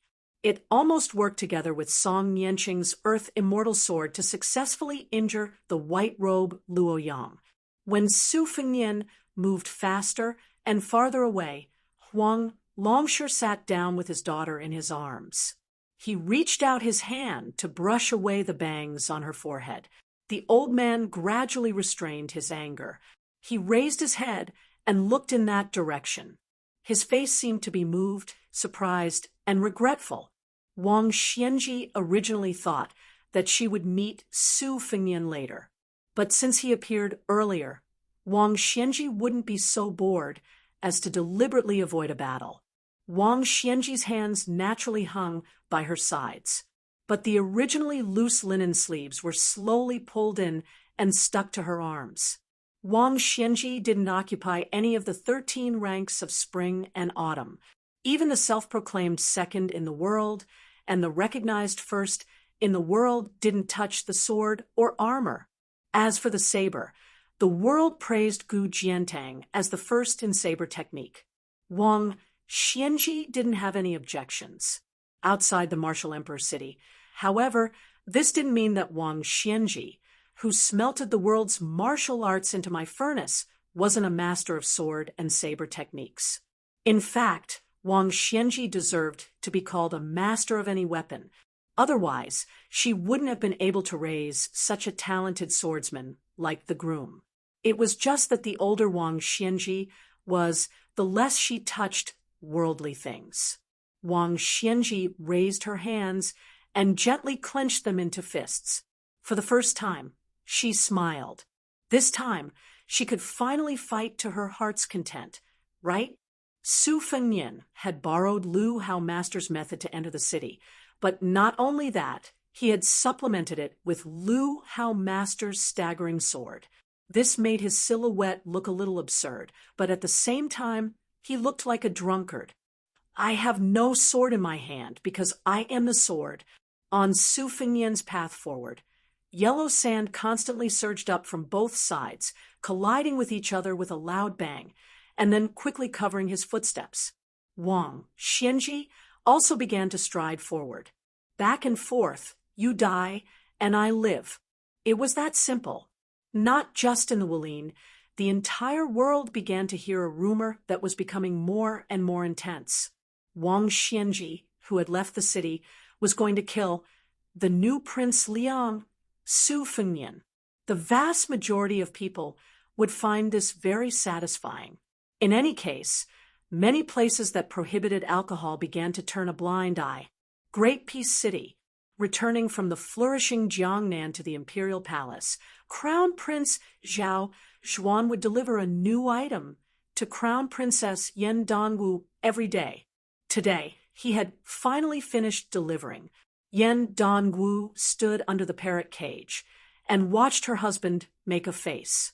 She stretched out her hand and saw that her hands were empty. She smiled sweetly.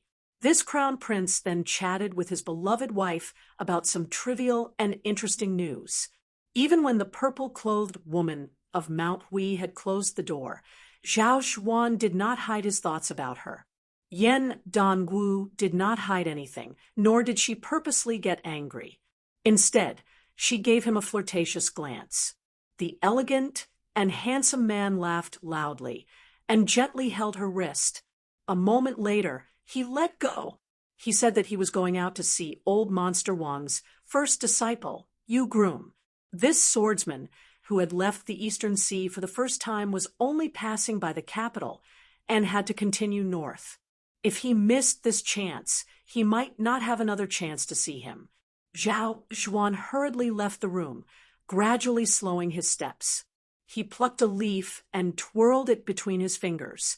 Only those who held power in the imperial palace and Mink temple knew that the crown prince liked to use leaves to paint.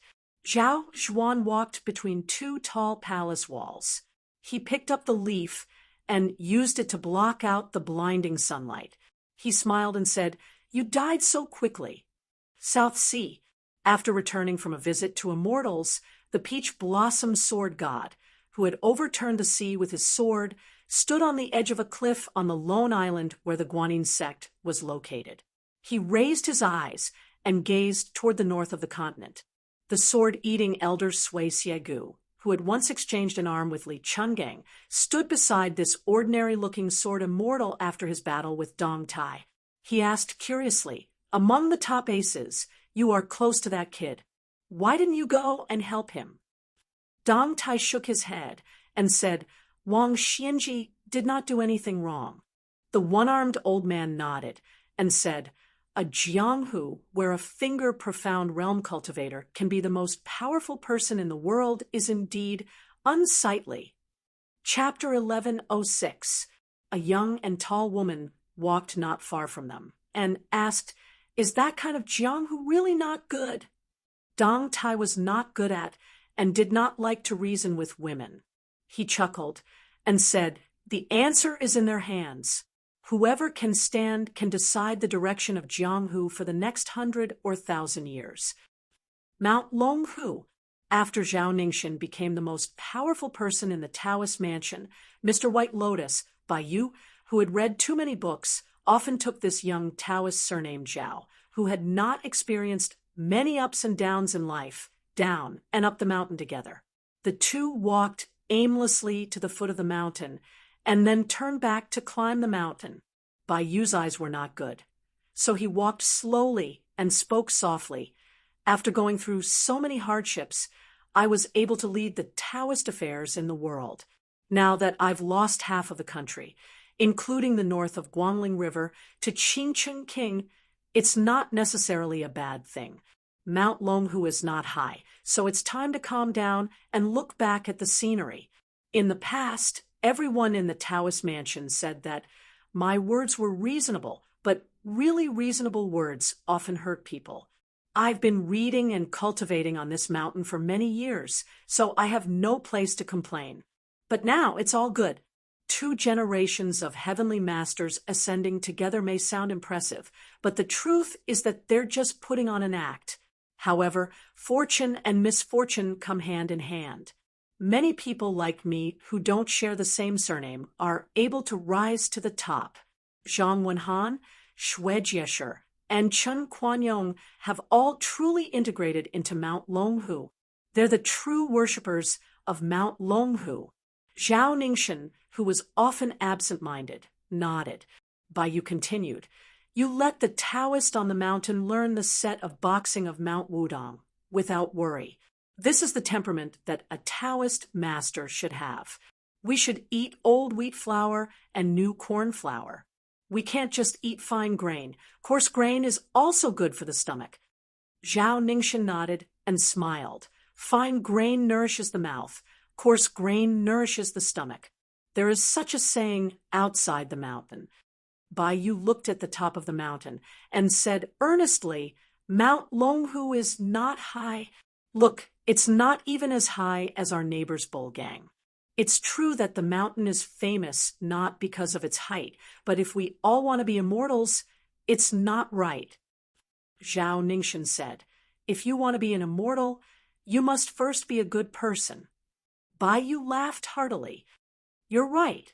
Zhao Ningxin stopped and said, "I put it down."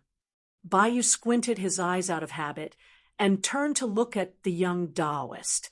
He felt even more gratified and said, "Then I can rest assured." Bai Yu stretched out a hand, indicating that he could start climbing.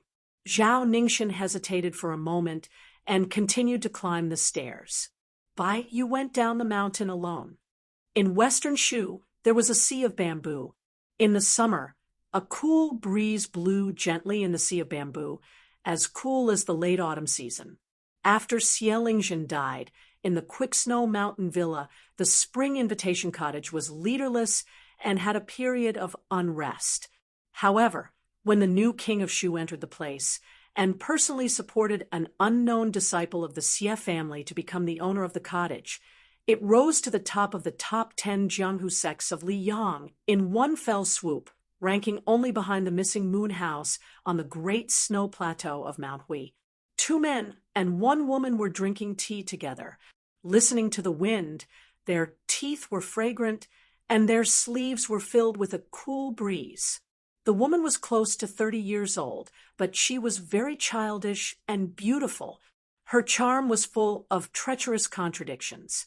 She was the 4th most beautiful woman on the Rouge rankings. Her name was Ordinary and Strange, surnamed Xie, given name Xie. It was said that after she was 14 years old, the Western Shu Road had a total of 5 people, Jingshi and Jidushi, fought for her. However, for more than 10 years, no one was able to take her into their pocket. Outsiders said that it was because of the spring invitation cottage's extraordinary status. At this moment, she was pouring tea for a man in white. Not only were the people of Shu speechless, but even the people of Spring Invitation Cottage were puzzled. This outsider, surnamed Chun, had transformed the vase into the owner of the 2,000 mu of bamboo. It could not be helped. He was the Minister of War before Liu Baijie took office, the current king of Shu Qin Jibao. The middle-aged man sitting opposite Qin Jibao was the uncle that Su Fengnian had gone to Beimang to find. He was a swordsman from the Wu family's sword tomb, Wu Qi. He was also one of the commanders of the Su family's cavalry in the past. Wu Qi had recognized his nephew Su Fengnian at the top of Beimang's city walls, but did not acknowledge him. He smiled insincerely and asked playfully, "The Emperor of Liang wants to give you his favorite daughter. Will you accept it?" Qin Jibao did not answer this question, nor did he pay attention to the woman's gaze. He only remained silent. Wu Qi asked again. He died just like that. "Do you have any thoughts?" Qin Jibao raised his teacup and drank it as if it were wine. The Chu Imperial Palace. Chao Chongqing took time out from his busy schedule and walked to the pavilion that he frequented. He saw Her Highness the Princess sitting alone in the pavilion. On her lap was the red sandalwood sword case that hid the great Liang dragon sparrow. She untied a string of copper coins and placed them neatly on the sword case. She absent-mindedly tapped it again and again. Every time she unloaded the case, the copper coins would stand up and roll down again, repeating the cycle. Jiang and I sensed the arrival of Uncle Chess awaiting orders. She touched the sword case and quickly put away the copper coins. Chao Chongqing sat on the stone bench and hesitated. Just as he was about to speak, Jiang and I squeezed out a smile and said softly, "It's okay. He's the king of Baliam. I'm the princess of Dechu. I know." Chao Chongqing was silent. Chao Chongqing slowly closed his eyes, still hesitating to speak. Jiang and I clenched the copper coins and muttered to herself, "A scourge lives for 1,000 years." Chao Chongqing opened his eyes and sighed. If only it was a little later. The northern Mang's royal tents that stretched as far as a majestic city were moved to the southern dynasty. Just like before, the northern Mang empress continued to discuss matters in the ash painting that had been passed down from generation to generation. After the discussion was over, the northern Mang empress asked Dong Zhuo and Hong Jingyan, these two new and powerful military nobles, to stay behind. She smiled and asked, "In the past 1,000 years, who could be said to be the pinnacle of martial arts?" Hong Jingyan bowed and replied, 800 years ago, there was the unknown master behind the great Qin emperor. Between 700 and 500 years ago, it was Lu Dongxian who could be considered invincible. 400 years ago, it was Gao Shulu. 100 years ago, Lu Songtao was only half a master.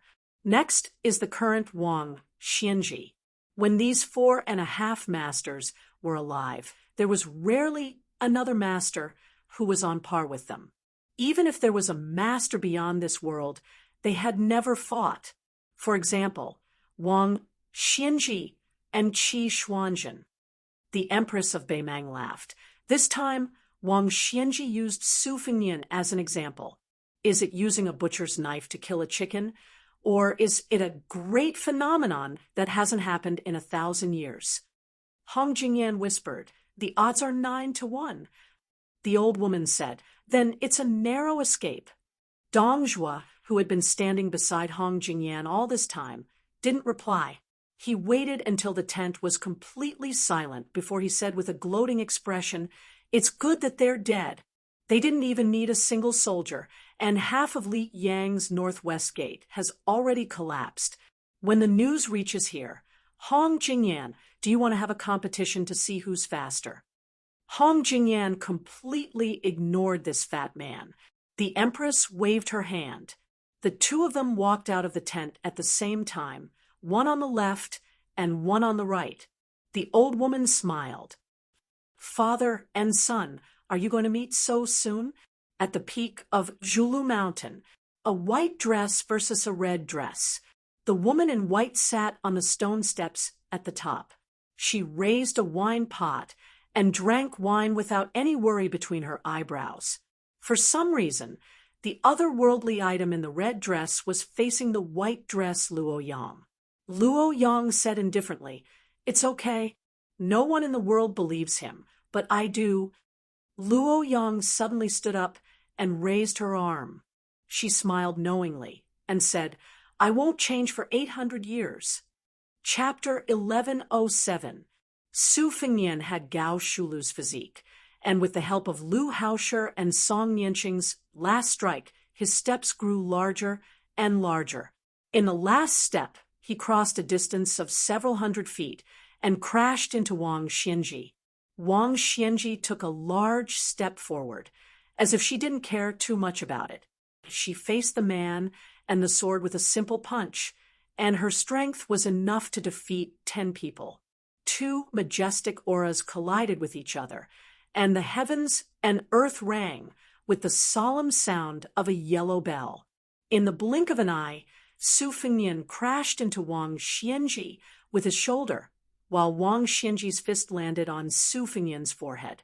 Wang Xianji had been blocking the waves of the East Sea year after year, and she was still able to remain unscathed. However, this time her feet sank into the yellow sand, and she slid back a distance of 16 to 17 feet. Su Fengnian didn't have it easy either. He was hit in the forehead between his eyebrows. He staggered about a foot above the ground, but he still maintained his posture of riding the wind. The distance he retreated was roughly the same as Wang Xianji's. Both sides did not wait for the bell's momentum to completely remove the embers left on their bodies, and they began to collide for the second time.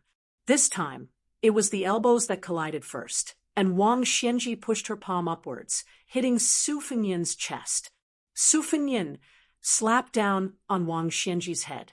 Su Fengyan's body surged, and finally stopped in the air 80 to 90 feet away. His sleeves fluttered slightly, as if he was an immortal ascending to the heavens.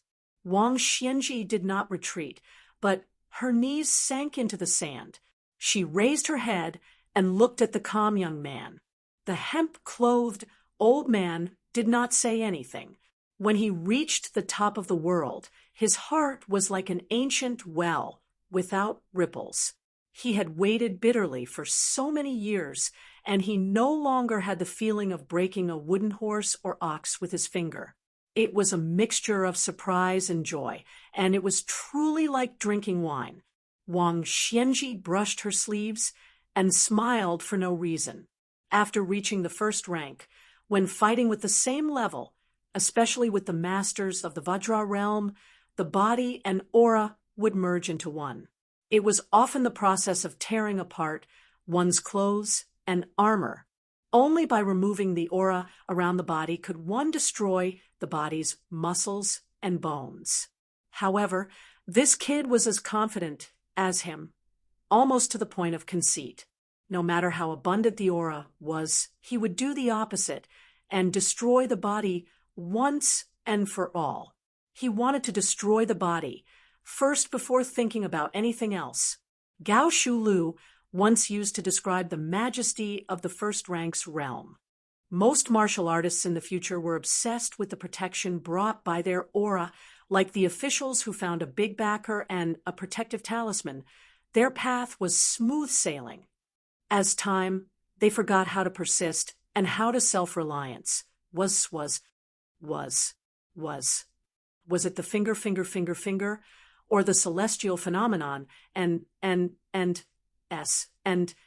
celestial, and had it, and a smooth journey of heavens had been, and the time they have. For thousands of years, there were countless men. Why did Wang Xianji only respect Lu Dongxian and Li Chungang? One of them passed through the gate of heaven, but did not enter. He returned to the human world laughing. The other person did not even bother to open the gate of heaven for him. Wang Xianji's feet sank into the ground, and Su Fengyan stood in the air. It was like a battle between heaven and earth. The seemingly calm battlefield suddenly changed when Wang Xianji pulled out one of her feet, and Su Fengyan pressed down with one of his hands at the same time. On the ground, a clay sword shaped like a stone tablet broke out of the ground. Su Fengyan also pulled a wisp of cloud aura to form a sword. Wang Xianji held the clay sword in her hand and leaped up.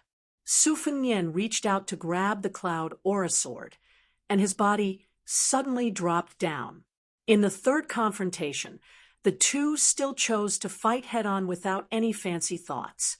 The clay tablet smashed into Su Fengyan's chest inch by inch, and the cloud aura also shattered inch by inch on Wang Xianji's chest. When the dust of the clay tablet settled and the cloud aura dispersed, the number 1 in the world and the number 6 in the world punched left fist against right fist. Their fists collided violently, but their bodies did not move an inch, and there was a moment of silence that defied common sense. However, ripples appeared on Wang Xianji's and Su Fengyan's robes. The two's hands that were controlling their swords were not willing to fall behind, and they clenched their fists and collided again. Within a radius of several miles, the ground shook violently, and the cloud aura rolled. Wang Xianji was pushed back to the ground. When she landed, she swung her arm and threw out a punch. the incomparably fierce fist aura tore several yellow flood dragons from the ground and attacked Su Fengnian together. Even if Su Fengnian had Gao Shulu's physique, he could still control the mysterious finger sword qi with his mind. However, his soul was lacking, so he did not have the heavenly phenomenon realm. He could only cross his arms in front of his chest in the air, relying on his body that was even stronger than the invincible Vajra body of Buddhism to block that fist aura. Afterward, a few flood dragons formed from yellow sand and soil took advantage of this opportunity to attack. Su Fengnian pulled back his left hand and grabbed a flood dragon's neck, killing it quickly. The yellow sand scattered like rain. He stepped on the head of the flood dragon and pushed it back to the ground. The corpse qi showed signs of collapsing like a dead snake on the ground. Wang Xianji did not show any mercy after gaining the upper hand. She walked on the ground step by step and constantly punched towards the sky. The white fist aura and the yellow dragon shot towards the young lord standing under the clouds together. The earth emits murderous intent, and the dragon and snake rise from the land. Su Fengnian took a deep breath, and a purple golden mark between his eyebrows shone brightly. Instead of dodging, he looked like he was seeking his own death. He actively looked for the white fist aura to smash or cut it off. His feet were like walking on the ground, and he stepped on the yellow dragon again and again. If someone was lucky enough to watch the battle from afar, they would definitely be shocked by the terrifying phenomenon. On the ground, there were constantly white rainbows piercing through the sky, and countless yellow dragons flew up one after another, as if they were roaring at the legendary heavenly court. And the white robe in the sky seemed to be in a fit of pique. He wanted to kill all the white rainbows in the sky and not let them turn into real dragons. This magnificent scene lasted for the time it took for an incense stick to burn, and the battlefield had also advanced for more than 10 miles. The road that Wang Xianji walked on was full of destruction. In the sky, the clouds and yellow sand were mixed together, and then they rustled and fell together. People like to use the difference between cloud and earth to describe the huge difference between the two, but at this time, the scene had already been blurred. Chapter 1108. Huang Longshire carried the girl far away to avoid being affected by the invisible killing intent. From time to time, he would look back at the battlefield. The old man helped his daughter carry the sunflower and could not help but sigh with emotion. Jiajir in his arms still did not wake up. She just subconsciously hugged the sable hat, the beaded golden hairpin wrapped in the hat pocket. Huang Longshire did not stop walking, but he kept turning his head to look at the painting that was created by man. The long scroll slowly spread out in the world. It should not stop for a while. When it would end, only heaven knows. Huang Longshire was somewhat lost in thought. He muttered, Zhang Julu in the imperial court, Wang Xianji in Jianghu, there are two such figures. One is a roly-poly official, the other is an old fart. How can the others have a day of success? If anyone were to stand behind them, it would be a fact that made them feel despair just by thinking about it. The group of Spring of Yong Hui's achievements and knowledge are all excellent civil officials. Among the generals, there is Guanling Dao's Lu Xingxiang, and those members of the imperial family who have failed to achieve meritorious service. In the world of Wulin, there is Dong Tai's sword, Gu Jiantang's saber, and Chao Chongqing's scholarly spirit. In the past and in the future, any one of them would be a famous figure. Huang Longshire withdrew his gaze and continued to ramble. The great Qin lost a deer. Liang is not far away. Bai Yan is the deer of Liang. He knows his fate. There is no way out. He has already begun to make arrangements for his funeral. If he lives alone and does not retreat, then the poor people of the world will not be able to see the future. But not only does old Wang not retreat, he wants to go one step further. One is the peak of civil officials, the other is the peak of martial arts. These two people, at first glance, seem to have the same realm and status, but in fact, there is a big difference in their bones. It is indeed true that the path of civil and martial arts is different. This old man in the past helped Jianghu's fate by pulling up seedlings to help them grow. It should be right to remove the firewood from under the cauldron. This old man has read too many stories and people in books. All these years, he has exhausted his mind and thought about everything step by step. Is he going to make a mistake at the end? The last time Huang Longshan looked back was an hour after the start of the battle. He did not see the expected mixture of clouds and earth, but the atmosphere of heaven and earth was exceptionally clear. Huang Longshan sighed. That kid most likely lost the first half of the battle. The reality was just as Huang Sanjiao expected. Even if Su Fengnian used Gao Shu to reveal his physique, then he used Murong Baoding's erecting Buddha, Xue Songwan's huge clapper, Wudong's immortal caressing the top, and so on, all kinds of mystical techniques, and their coordination was flawless. They were only able to block the seemingly endless murderous aura. Within an hour, Su Fengnian had destroyed more than 100 fist forces and killed more than 400 flood dragons. This was just Su Fengnian's anger. Before the first collision, Su Fengnian's breath had already been completed, and there was no more breath left. He had even prepared how to deal with Wang Xianji's thunderous attack when he needed to exchange for his second breath. However, Su Fengnian's 3 journeys in Jianghu had helped him to be careful and cautious, and it had instead resulted in a not-so-big, not-so-small consequence. When he made his move, Wang Xianji, who was still secretly accumulating power, found an opportunity that was not perfect and used a suppression that was even more powerful than the one he used against Wang Xiaoping by the Guangling River. At the same time that the earth unleashed its murderous aura, the sky unleashed its murderous aura. Together, they crushed Su Fengnian, who was in the middle of it. The clouds in the sky, which had always been used by Su Fengnian, left their tracks. In the blink of an eye, dark clouds covered the sky. Just like the movement of the stars, it was enough to change Su Fengnian's originally shaky balance. It was not that Su Fengnian had not sensed Wang Xianji's backup plan, but he had expected that there was still about 15 minutes before Wang Xianji would summon the clouds in the sky, cater to the Earth's murderous intent. He was 70 to 80% sure that he would be trapped in that cage, and in the end, allow Wang Xianji to unleash his murderous intent. This was also a slight influence brought about by his incomplete soul. However, against Wang Xianji, this slight deviation was enough to put him in great danger. Wang Xianji raised an elbow, pressed his palms together, and twisted heavily. His palms then suddenly turned upside down. Wasn't the easiest thing in the world as easy as turning one's hand. Wang Xianji's lips curled into a cold smile, waiting to see. He did not think that killing a Su Fengnian, who only had the physique of Gao Shulu, would be difficult. When a person unleashed his murderous intent, the heavens and the earth were turned upside down. With Su Fengnian's position as the center, the heaven and the earth, which had been separated for thousands of years, were actually turned upside down.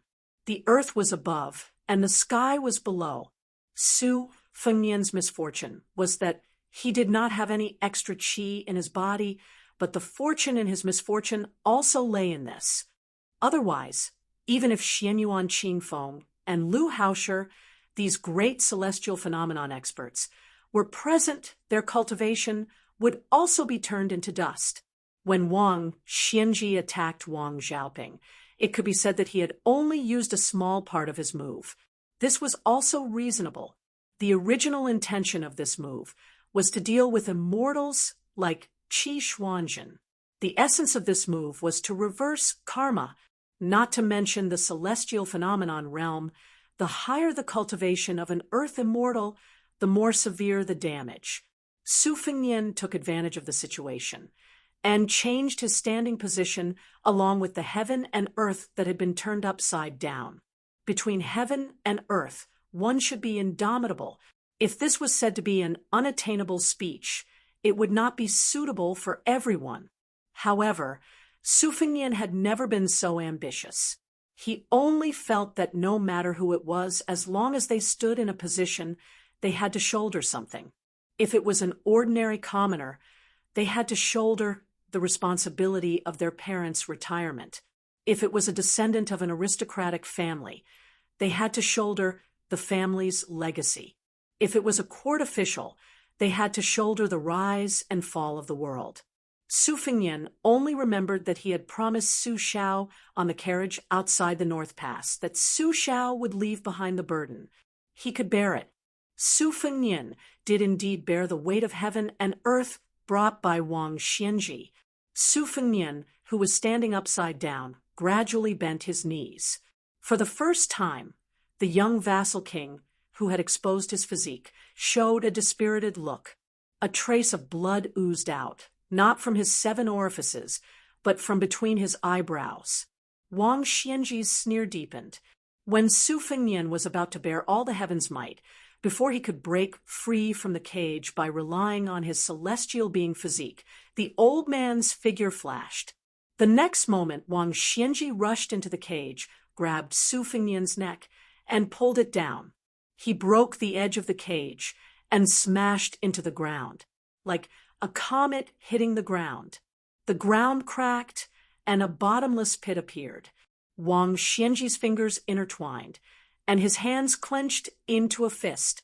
With a loud shout, his burly body was about to fall. A sword pierced through the air. It came from the lotus peak of Wudong Mountain in Bailiang. Someone's sword was even stronger than the wind. A sword, and a person hit the side of Wang Xianji, who was falling. Wang Xianji was knocked out dozens of feet. On the ground, Su Fengnian jumped out of the huge pit. Blood was still flowing from between his eyebrows, blurring his eyes, and even blurring his face. The sword immortal, who was like a celestial being, drew an arc with his sword and landed beside him. The two Su Fengnian stood side by side. Wang Xianji, who stopped in the air, narrowed his eyes and looked down at the ground with a slightly gloomy face. The Su Fengnian, who had just arrived at the battlefield, smiled and said, "I have a sword to walk 6,000 miles. Chapter 1109.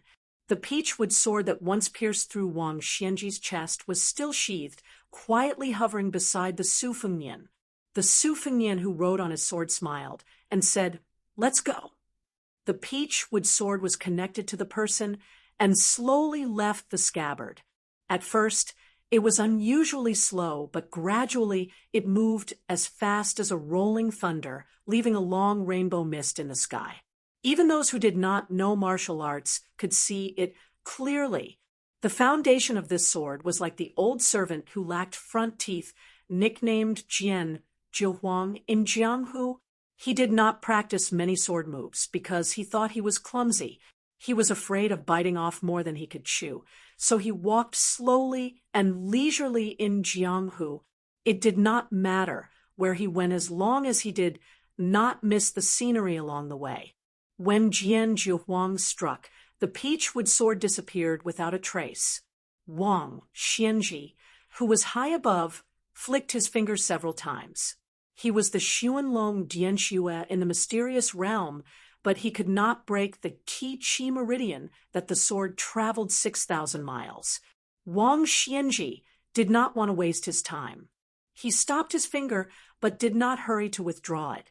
He was like an imperial scholar who was trying to solve a question. Wang Xianji suddenly turned his head. At the same time, a wisp of sword qi brushed past his cheek, cutting off a few strands of the old man's snow-white hair. Wang Xianji did not strike his finger again.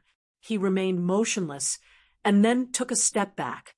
A wisp of sword qi flew past his chest, cutting off some linen shreds. After that, Wang Xianji maintained the posture of bending his finger, but occasionally moved his feet. Each time, he narrowly avoided the hidden sword qi. Wang Xianji was a little surprised. He had once faced the yellow formation map at the top of the martial emperor's city and was familiar with this sword. The 8-finger swords did not make him take it seriously. The 9th sword had indeed ruined his sleeves. Although it was only the celestial phenomenon sword, Jian Zhouwang's celestial phenomenon was very innovative. The origin of a normal celestial phenomenon master came from a good work of a sage. Generally speaking, if things are not balanced, they will sing. All things in the world, birds sang in spring, thunder shook summer, insects mourned in autumn, and the wind blew in winter. Therefore, scholars and officials often wrote poems. Since ancient times, the reason why swordsmen could dominate the world was that they could naturally use the sword in their hands to complain about injustice. Wang Xianji once told Chao Chongqing in private that he should give up the country and forget about his feelings and practice swordsmanship, and he would be able to become a saint early. Jian Zhouwang's 9th sword had clearly crossed the threshold of heavenly phenomenon, but had yet to reach the level of a sword immortal. Yet, it did not give off the slightest feeling of injustice. On the contrary, it had caught Wang Xianji off guard. Logically speaking, a good person with a gentle temperament would never be able to practice a good sword. This was the same principle as a scholar who was happy to see injustice in the mountains. It was the same principle with swordsmanship. The advantage lay in the profoundness of each move and the emergence of one strange force after another. The sword's current style was also eccentric. After the move, there was no grand sword momentum like dark clouds. Instead, it was tirelessly swinging the sword back and forth. It was full of the earthly atmosphere like dogs barking and chickens crying. It was like neighbors quarreling, but because of their relationship, they only used their mouths and not their hands. It gave people the feeling that it was noisy and annoying. This new sword was only slightly different from the old sword that Jian Zhouwang had handed over. It was in that the latter was more skillful and crafty. Immortals rode on their swords in the wind and frosted 19 provinces in one night. This saying was used to describe the swiftness of sword immortals. The peachwood sword flew around Wang Xianji. It was unknown how long it had traveled. A few hundred miles? 1,000 miles? Wang Xianji knew. She had already wandered unscrupulously around him for a full 3,000 miles. The furthest she went was 9 miles. The closest she went was naturally brushing past him. She went back and forth tirelessly. Sometimes she drew an arc to escape for more than 100 feet, and sometimes she flew in a straight line for 3 to 4 miles. There was no pattern and no trace. Wang Xianji was still waiting. She was still bending her fingers without flicking them, until the 7th time she missed the peachwood sword by a hair's breadth. After a short moment, she finally tapped her finger lightly. Her finger tapped the air, but suddenly there was a very subtle sound of metal colliding with stone in front of Wang Xianji. The further she was from Wang Xianji, the louder the sound became. 6 miles away, the peachwood sword, which was made of ordinary material but had caused Wang Xianji great trouble, exploded in midair with a bang, turning into a pile of wood chips. Su Fengnian waved his hand. The chips returned from afar, condensed into a sword, and gently returned to the scabbard. After returning to the scabbard, the sword dissipated again. The scabbard was the tomb of the sword. Su Fengnian inserted the scabbard into the yellow sand by his feet. Clearly, he had decided not to use it again. Old Huang was never one to talk about fancy principles. He couldn't say something like, "Where my heart is at ease is my home." He only knew one thing. He was an old man who had left his hometown. Wherever he could sleep comfortably was where his home was. As long as he could sleep comfortably in the simple and crude room next to the stable on Mount Qingliang, that would be his home. Lying on a pillow, thinking about the few jars of old wine under the bed, he didn't lack anything, and didn't need to think too much. Therefore, old Huang's sword was fearless when it left the scabbard, and he had no regrets when it returned to the scabbard. Therefore, on his last trip to the Jianghu, with his sword, returning the sword to the scabbard was like returning home. Swordsmen of my generation were not afraid of death. They didn't hesitate to break their beloved sword. Su Fengnian, who only occupied one spiritual and two physical forms, said softly, "After Saber 9, it should be Saber 10. He extended a hand and put two fingers together. With a gentle swipe, a long saber formed from purplish gold energy appeared under his fingers. It was shaped like a new sixth-generation Baoyang saber. It was not recorded in the Orthodox Taoist scriptures that living people had 3 spiritual and 7 physical forms. People were skeptical. However, Su Fengnian, who had withstood Wang Xianji's heaven and earth pressure, was extremely certain. Apart from his living body, he was only left with one physical form, filth remover. The 3 spiritual and 6 physical forms that the other 3 possessed were each in their own dreams. Su Fengnian squatted beside the pit. When another version of himself appeared, he did not watch the battle. Instead, he squatted down and hurriedly took in deep breaths to cleanse and remove the turbid energy in his body. Gao Shulu's physique was originally a pure body. Wang Xianji's shrewdness was to see through his filth remover with a glance. Under the overturning of heaven and earth, she forcefully stuffed him with countless amounts of filth. Gao Shulu's vigorous physique could almost ignore ordinary injuries. His recovery speed was so fast that it was beyond the reach of ordinary Vajra realm cultivators. Even if his internal organs were destroyed or even his heart was pierced, he could still defy heaven and continue to live for a few hours. Chapter 11:10. The squatting Su Fengnian was surrounded by black qi. He stared intently at the cracks on the edge of the crater. A small clue revealed the general situation. After Su Fengnian became the 6th in the world, many outsiders began to study the martial arts process of this new Prince Liang. Most were surprised by Su Fengnian's secret learning. They didn't know that after his battle with Luo Yang in Dong Tai, in order to understand the sword intent in Beimang's Dunhuang city, he had memorized the small cracks created by the flying swords of both sides. They also didn't know how much effort he had put into controlling Lu Hao's entry into the city and Song Nianqing's stagger. And after the peach-wood sword that could be considered Wang Xiaoping's relic returned to the top of Lotus Peak, it wasn't to indirectly impart the sword intent, but to search for clues, to investigate Wang Xianji's unique qi circulation. Xianyuan Qingfeng blocked the way only to repay his debt, to cut off his thoughts. If he couldn't pass, then everything would be over. Once he passed, he would be able to surpass all others on the martial path. But the Wudong sword maniac and useless monk's block was not so simple. One was asking for a clear conscience, the other was offering incense. But without question, both were trying to find a flaw in Wang Xianji that might not even exist. Other than Miss Haha, who was originally unexpected, it was Su Yambing's turn to block Wang Xianji's path single-handedly. He was definitely prepared to die. This man had once joked that even if Su Yambing died in Baoyang, the king of Baoyang must die. The words that came out of his mouth were definitely not a joke. Crouching down, Su Fengnian didn't bother to wipe away the bloodstains on his face. Actually, when he had withstood the pressure of the world, the boots that had touched the ground had long been worn away.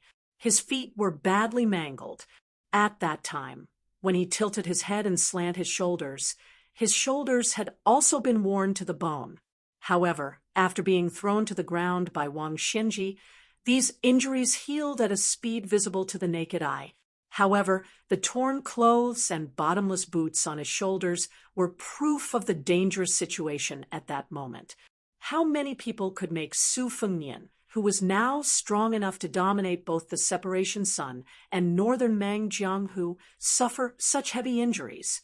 other than Wang Xianji, who had not used all her strength. There were only Tuoba Bodhisattva and Dong Tai, who wanted to fight to the death. Su Fengnian continued to stare at the cracks on the ground. Only when his vision was blocked by the blood did he raise his arm and carelessly wipe away the thick blood on his face from between his eyebrows. Standing, Su Fengnian held the hilt of his saber and looked down at the extraordinary Beiliang's saber. He said to himself, "This saber should have been for Zhao Huangqiao." He closed his eyes and took a big step back. His right hand opened in front of him, and his left hand held the saber behind him. The wind and clouds surged, and the yellow sand floated. Su Fengnian finally stood up from his squatting position, as if he wanted to witness himself wielding the saber. He pressed a finger between his eyebrows. The blood was blocked, but it still seeped through the gaps between his fingers. The face that Beiliang's old man said was very similar to the princess's face flowed down in a zigzag way. He wielded the saber. First, there was the continuous sound of thunder. Then, the gang chi of the saber tore the sky in a line. This was a saber move that Su Fengnian had comprehended on his own. The first half of the saber move came from observing the Guangling River's tide from a close distance. Before the head of the tide could be seen, the sound of the tide was like thunder piercing one's ears. Only after that could one see the misty river, the head of the tide gradually rising like a row of majestic snowy mountains cascading down from Mount Kunlun. The second half of the move was more spiritual. It came from when he was in an out-of-body state. He saw the stirring and stirring battle at the Western Wall with his own eyes. White clothes and white mourning clothes beat the war drums, and a few people led their horses back in armor. Then there was this saber move that had never been seen before. Old Huang did not know how to name the move, and Su Fengnian did not even have the time to name it. This saber move was like a free hand splashing ink on paper. The saber blade was the tip of the brush, and the ink spilled out in a huge arc. Wang Xianji did not dodge. She pressed her hands on the top of the arc of Gang Chi. She was brought up to the sky by the saber arc until she disappeared into the clouds.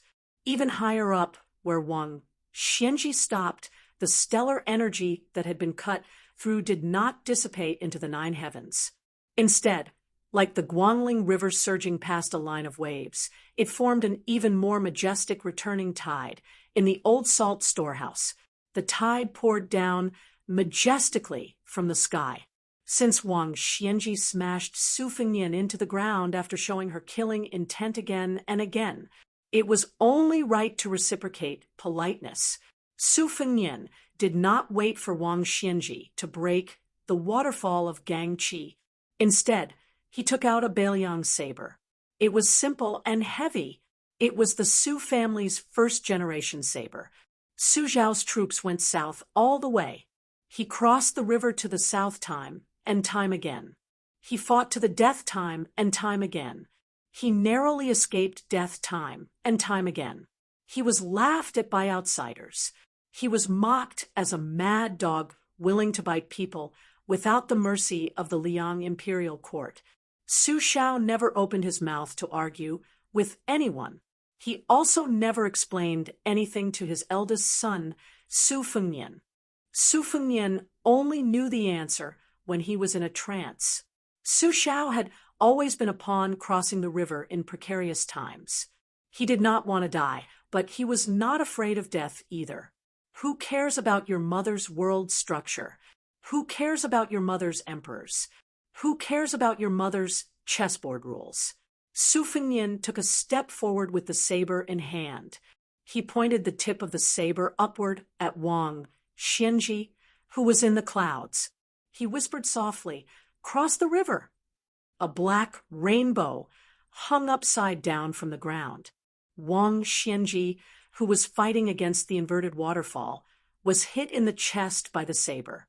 The two Su Fengnians standing on the ground could see the black dot being slowly pressed down by the waterfall. Then The saber violently slammed back into the distant dome. The Su Fengnian, who had traveled through the black and white seasons, sighed and said softly, "It's difficult." Su Fengnian nodded, but soon smiled and said, "But this time, the old man won't dare to only use 70 to 80% of his strength."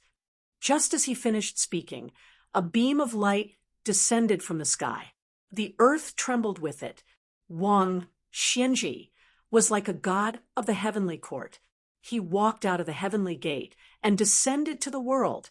A fist-sized wound appeared on the chest of the hemp-clothed old man. Even though the body of this world's most powerful man was not inferior to that of Gao Shulu, who had been at her peak for 400 years, there were still no signs of recovery. There were sprouts in his flesh. The scene was strange. They suddenly grew and suddenly died. What was even more mysterious was that after Wang Xianji was knocked into the clouds, he actually dragged down a bolt of lightning as long as a spear. Wang Xianji, whose shoulders were severely damaged, asked with a cold expression, "Is that all you've got?" Who in the world could be a match for this martial artist who was probably above the celestial beings? How could he kill him if he won? Moreover, Su Fengnian most likely would not be able to wait until the last pair of spirits who had not returned from their long journey. Chapter 11:11. Su Fengnian, who only had one spirit of filth removal left, had stopped the bleeding between his eyebrows. The Su Fengnian beside him, who had just returned from an out-of-body state, had one spirit and two spirits. Although he still lacked 2 spirits and 4 spirits, he was still able to hurt Wang Xianji. Su Fengnian didn't think he was weak. However, arguing with Wang Xianji was useless. Therefore, facing Wang Xianji's question, he didn't argue with this angry old man. Instead, he just repaired the body gifted by Gao Shulu. Wang Xianji sneered, "So you don't have any last words?" Su Fengnian stretched out his hands and covered his face, wiping off the blood with his 10 fingers. His eyes were clear.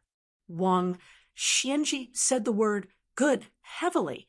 Then Su Fengnian, who had just returned on his sword, saw Wang Xianji step out and throw out the long spear made of thunder and lightning from the sky.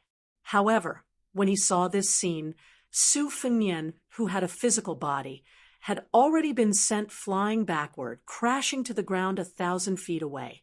His uncontrollable body even bounced a little on the ground and continued to slide for over 100 feet before coming to a stop.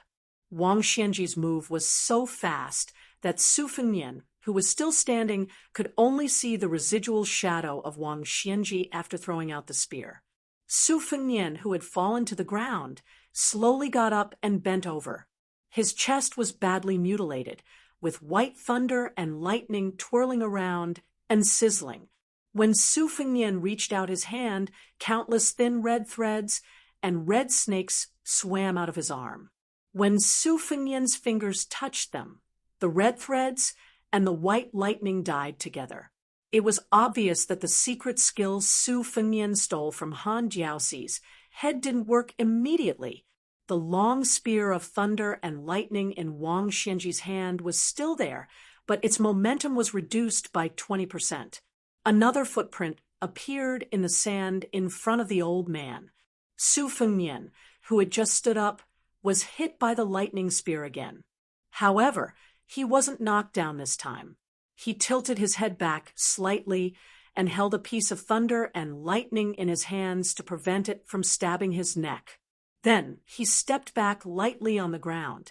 The first time, he deliberately opened his door and took the thunder strike because Su Fengnian wanted to learn more about Wang Xianji's chi flow with the help of Gao Shulu's pure body. Since Wang Xianji's second spear was the same, there was no need to take all the attacks as before. The footprint in front of Wang Xianji was getting deeper and deeper, and the gap between throwing the spear was getting shorter and shorter. In the distance, Su Fengnian could only retreat again and again. He retreated 8 times in a row and used the nameless fist technique taught by Wudong's Su Fengnian for the last time. His waist was like an axle, and his body was in a circle. His hands followed Su Fengnian's body and moved around in circles. When Su Fengnian finally stood still, his spine was straight, and his back was not hunched. His hands gently swayed up and down. A few inches above his palms, there was a ball of thunder and lightning that rose and fell. They looked playful and light, but it was easy to underestimate the power of thunder and lightning contained in them. Su Fengnian's hands moved in an arc, and the two snow-white balls of thunder and lightning merged into one and gradually dissipated in front of him. At the same time, Su Fengnian, who had returned from the black and white spring autumn, had a drastic change in expression. He began to turn around and rush toward himself. The ninth footprint appeared in front of Wang Xianji, who only had 3 feet of thunder and lightning left in her hands. Before Su Fengnian's soul was about to crash into Su Fengnian's body, Wang Xianji had already closed in on the ladder. She took the initiative to make a move, but it was unknown whether it was a spear or a sword. The 3 feet of thunder and lightning instantly pierced through Su Fengnian's body like a knife cutting through tofu. Wang Xianji's right hand held the 3 feet of thunder and lightning that had successfully broken through Su Fengnian's body. She suddenly lifted it up and lifted Su Fengnian's entire body into the air. The next scene was puzzling. Before Wang Xianji could pull out the thunder and lightning, Su Fengnian took the lead. His hands pressed down on the immortal weapon that seemed to have come from the ninth heaven, and he kicked Wang Xianji's shoulder. His body floated 2 feet away and staggered. Not only did he not take the opportunity to pull out the thunder and lightning, but he also fiercely slapped it and took the initiative to pierce through Wang Xianji's body. Wang Xianji did not take advantage of the victory to pursue and attack. He stood in place and nodded. For the first time, he showed a bit of appreciation. If he had pulled out the thunder and lightning, then this kid would have suffered the first 8 spears and the last sword for nothing. The 8 spears were just a smokescreen. The key was the sword that Wang Xianji had just created. Originally, he wanted to give it to Dong Tai, who had just returned from a visit to immortality. Everyone in the world used the 3-foot sword to describe a long sword, and his sword move was called 3 feet. The superior way of the sword always emphasized the idea rather than the technique, and the deep meaning of 3 feet naturally lay in the 3 feet. If Su Fengnian had pulled out the thunder and lightning to lessen his injuries, he naturally would not have understood the profound meaning. However, even if he understood the meaning of 3 feet sword, what could he do? Even if he, Wang Xianji, was only a swordsman, he still had 4 sword moves that were no less than 3 feet. The reason why he chose this move was that since Su Fengnian had injured him with a single strike, he wanted an eye for an eye. Even if the size of the wound was the same, it had to be exactly the same. As for the other 4 Earth Immortal Swords, Wang Xianji's original intention was to kill 1,000 horsemen with 1 strike, and the imperial court was nothing to him. Wang Xianji was born in a poor family. At that time, it was far from the current Liang imperial court, where all rivers flowed into the sea. He was truly from a poor family with no noble children. He still remembered that after he abandoned literature to practice martial arts, after going through many hardships, he finally learned a rough lightness skill for the first time. However, he did not dare to show his skills in the streets, so he could only experience the feeling of flying on the grass in the wilderness and stepping on the snow without leaving a trace. When he was exhausted, he used the heaven and earth as his bed and blanket and casually lay down on the grass or the snow. He still remembered the smell of mud and grass and the cold feeling of washing his face with snow. Later on, by chance, he switched to practicing swordsmanship midway. When the sword produced sword chi, the ecstasy at that time was still fresh in his memory, no matter how many years had passed. After that, step by step, he stood at the peak of martial arts, overlooking the world and flying with the wind. When he looked around, there was no one to stand shoulder to shoulder with, so there were not many things worth remembering. The two Su Fengnian stood together, but their souls did not merge into one. This was because Wang Xianji's sword had injured the qi far more than the body. Since Gao Shulu's body could still withstand it, there was no need to draw legs on a snake. If they rashly merged into one, it would be like walking into a trap. Moreover, it would damage the originally invincible golden body that could be said to be free of filth. Wang Xianji's wound had already sprouted tender shoots all over the place. One after another, new muscles and bones were growing out. The injury on his chest was no longer shocking. It was now the Su Fengnian's turn to suffer. The red snake struggled to cling on to him, but it was still unable to completely dispel the remaining thunder and lightning sword qi. Wang Xianji suddenly said, when this old man was still a scholar, he had a heart-to-heart talk with a senior scholar. He said something to him. Today, I'm afraid the senior's bones have already turned to dust in his grave, but this old man still remembers it. Instead of being recorded in the annals of history, it's better to be hanged at the gate of the country. But in those troubled times, this scholar died in the midst of the turmoil and chaos of war.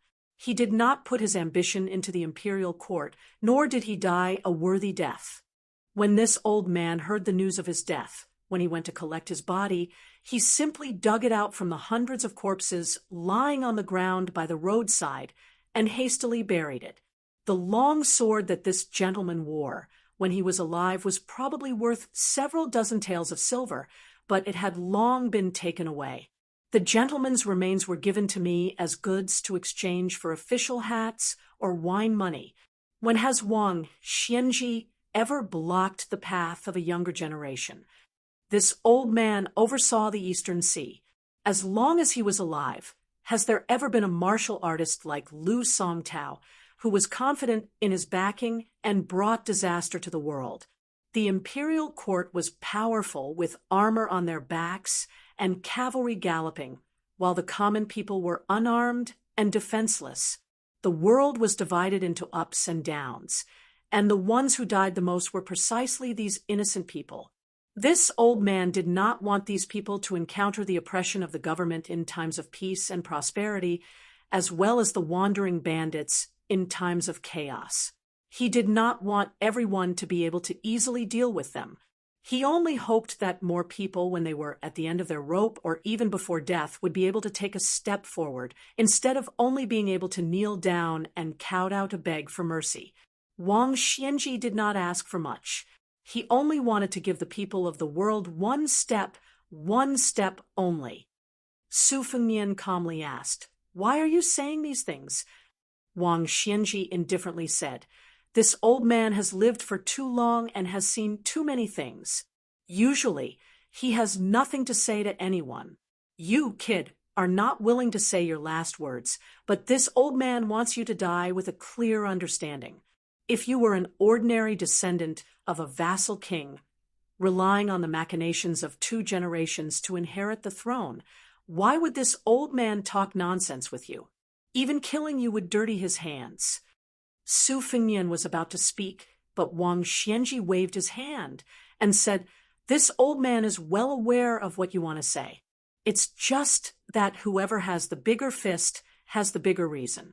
No matter what you say, this old man is not willing to listen to you. It's as simple as that." Su Fengnian smiled and said, "It's still too early to decide who has the bigger reason. It's hard to say." Wang Xianji neither denied nor admitted. He said, "This old man has finished speaking. Who deserves to die more? The truth will be revealed very soon." 100 li away, a worry-free man with sleeves fluttering in the wind was carrying an instant spear. Purple qi came from the west. Chapter 11:12. Wang Xianji looked around with a bleak mood. Although the Su Fengnian in front of him brought some surprises, it was still inferior to the battle that he imagined. If Chen Zhibao did not come out of the cold, if Su Yanbing came with the instant spear, and if Luo Yang, who seemed to have a secret relationship with Bailiang, the three of them joined forces to suppress the young king. Only then could they really fight a hearty battle. Only 2 Su Fengnian showed up. Even if there were many traps, it was still not enough to fight. Su Fengnian looked up and saw that in the sky where Wang Xianji was standing, the wind was rolling and clouds were surging. Large pieces of colorful clouds were quickly gathering, like a huge brocade that was spread out by the immortals. In the priceless advice of the Danding sect of Taoism, there was a saying, 3 flowers at one's head and 5 qis at one's origin. But the current scene was obviously far beyond this category.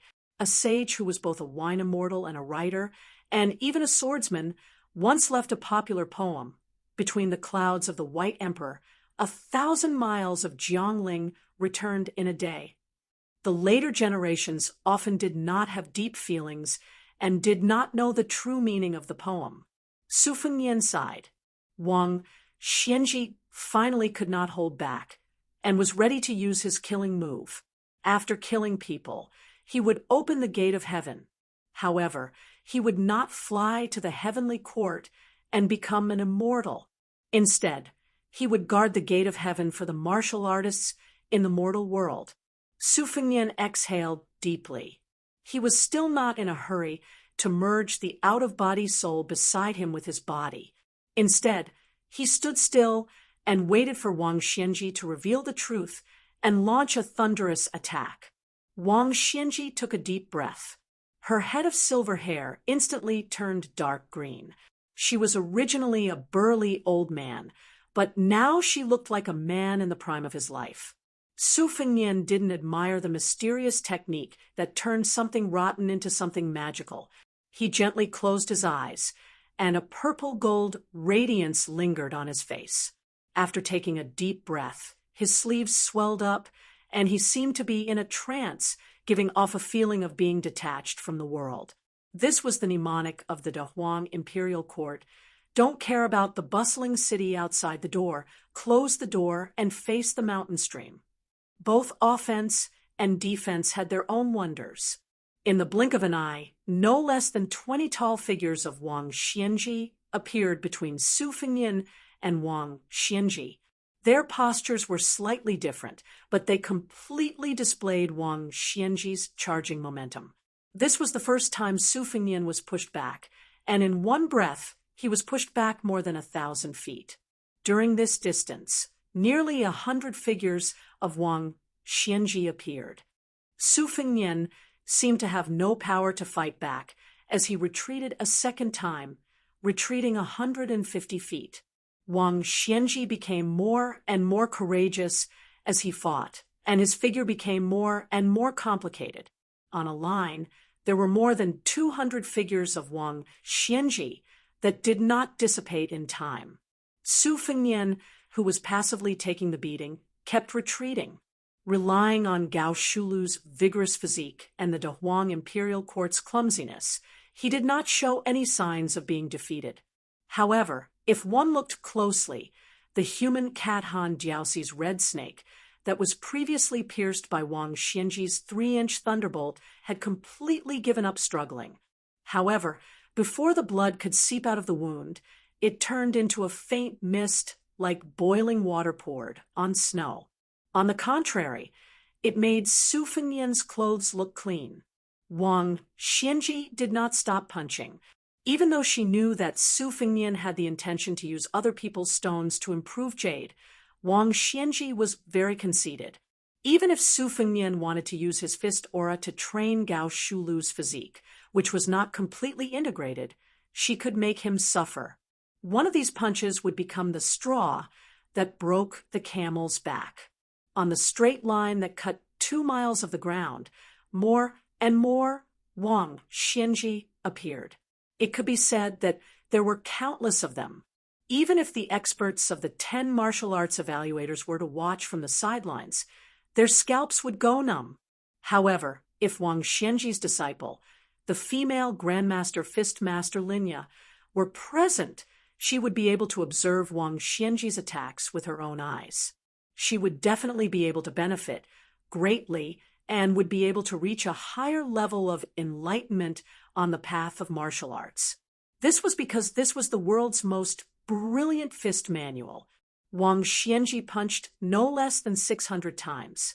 Su Fengnian did not refuse any of them and received more than 600 fist auras. Finally, a turning point came. The distance that had been constantly lengthening began to shorten for the first time, because Wang Xianji's movements were too fast and her attacks were too fierce. Even though Su Fengnian had retreated for nearly 3 miles, not a sound was heard. Finally, a loud rumble exploded behind the old man in the distance. Perhaps this was what people were used to. First see the lightning, then listen to the thunder. The first drum of energy was strong, the second was weak, and the third was exhausted. This was the common sense of the world. However, at the end, the figure of Wang Xianji that stayed in the same place began to dissipate. It seemed that Wang Xianji's momentum could not continue to rise endlessly. Like a climber, after resting for a moment, she continued to climb. Moreover, she suddenly sped up her pace. Wang Xianji, who had been punching with one hand, punched out with both hands. The great drum momentum. Wang Xianji's fists hit Su Fengnian's arms, which were crisscrossing in defense. This beat of the drum sounded at the same time as the belated thunder of the fist aura behind him. Su Fengnian's body leaned back, his feet planted on the ground, and he slid backward at an angle. The second Wang Xianji at the beginning also began to dissipate. However, the original Wang Xianji that was facing Su Fengnian suddenly sped up. She raised her arm and heavily smashed down on Su Fengnian's chest. She punched Su Fengnian into the ground and then kicked Su Fengnian, who had bounced up from the ground more than 100 feet away. Su Fengnian, whose body was more than a foot above the ground, stretched out his hands and hooked his fingers into the sand to stop his retreat. Chapter 11:13. During his second trip to Jianghu, the old man in the sheepskin fur coat had used no less than 100 two-sleeve green snakes to temper Su Fengnian's spirit. This was Li Chuangong's unique method of teaching. Later, after eating the purple gold bun given by the Beimang's grand preceptor Yuan Qingshan, Su Fengnian had also let Su Yanbing beat him with all his might to digest the purple gold qi brought by the bun. This kind of clumsy method was far from being a shortcut on the path of martial arts. As long as one could endure it, it would definitely be a path that could lay a solid foundation. In the world today, in terms of ferocity, be it Tuoba Bodhisattva's fists, Dong Tai's sword, or Gu Jiantang's blade, none of them could compare to Wang Xianji's fists. After all, Su Fengnian had only received Gao Shulu's body for a short period of time. He did not have the time to completely transform it for his own use. Therefore, Wang Xianji's attacks became the best way to forge it. Every generation of Beiliang's blade had to be tempered thousands of times before it was forged. It was done. Su Fengnian's wounds healed by 70 to 80% in an instant. This was a subtle sign that the fire had reached the right level. He slapped the ground with one palm, and his body spun up, once again standing in front of Wang Xianji. Su Fengnian gritted his teeth as he waited for this moment. Wang Xianji was also fishing. If the bait was too small, how could he catch the big fish of the North Sea, named Kuan? The hundreds of Wang Xianjis merged into one at the same time. Su Fengnian had already begun to charge forward. Almost at the same time, Su Fengnian, who had chosen to stand by and watch, merged with Su Fengnian and returned to his body like a wanderer returning home. If the distance between them was 10 minutes, then Wang Xianji had charged forward for 6 minutes, while Su Fengnian only had 4. Then, the two of them used all their strength, throwing out a punch and a palm. Su Fengnian's soul and divine intent aside, this palm strike was already 100% of Su Fengnian's martial arts realm. Wang Xianji also no longer held back her strength. Ever since she broke the wooden horse ox 60 years ago, she had never fought with her full strength. Now, she finally used her full strength and qi movement in a punch. Wang Xianji took the lead and punched Su Fengnian in the forehead. Su Fengnian slapped Wang Xianji's chin. The two of them left the ground at the same time. At the same time, they returned to the ground and rooted themselves to the ground. Neither of them was willing to back down even half a step. Su Fengnian's head swung back slightly. Although Wang Xianji's head did not move, her originally greenish-black hair once again turned white. Following this, the two of them did not think about countering each other's moves. Instead, they focused on attacking. Su Fengnian was probably willing to sacrifice himself, while Wang Xianji was willing to sacrifice 800 of his own to kill 1,000 of his enemies. Wang Xianji's fist continued to land on Su Fengnian's forehead. Every time Su Fengnian's head swayed back, the amplitude increased. However, Wang Xianji's white hair was not easy to notice. What was more fatal was that the old man's hair kept changing between greenish-black and frosty white. It was completely different from Su Fengnian's unstoppable decline. The two of them stood in the same place, exchanging punches and palms. Su Fengnian's forehead had already caved in, but Wang Xianji was not at ease either. Bruises and spots appeared on her face. Su Fengnian fought fiercely without retreating. At the beginning, he could give Wang Xianji 10% of his strength. After exchanging more than 60 blows, he only had 80% of his strength left. Naturally, the fierce battle became a battle to the death. Su Fengnian changed from a clap and a push of his palm to a clenched fist that could naturally increase his attack range by 2 inches. The two of them were competing with great strength. Su Fengnian had already begun to think that even this little bit of calculation was extremely valuable.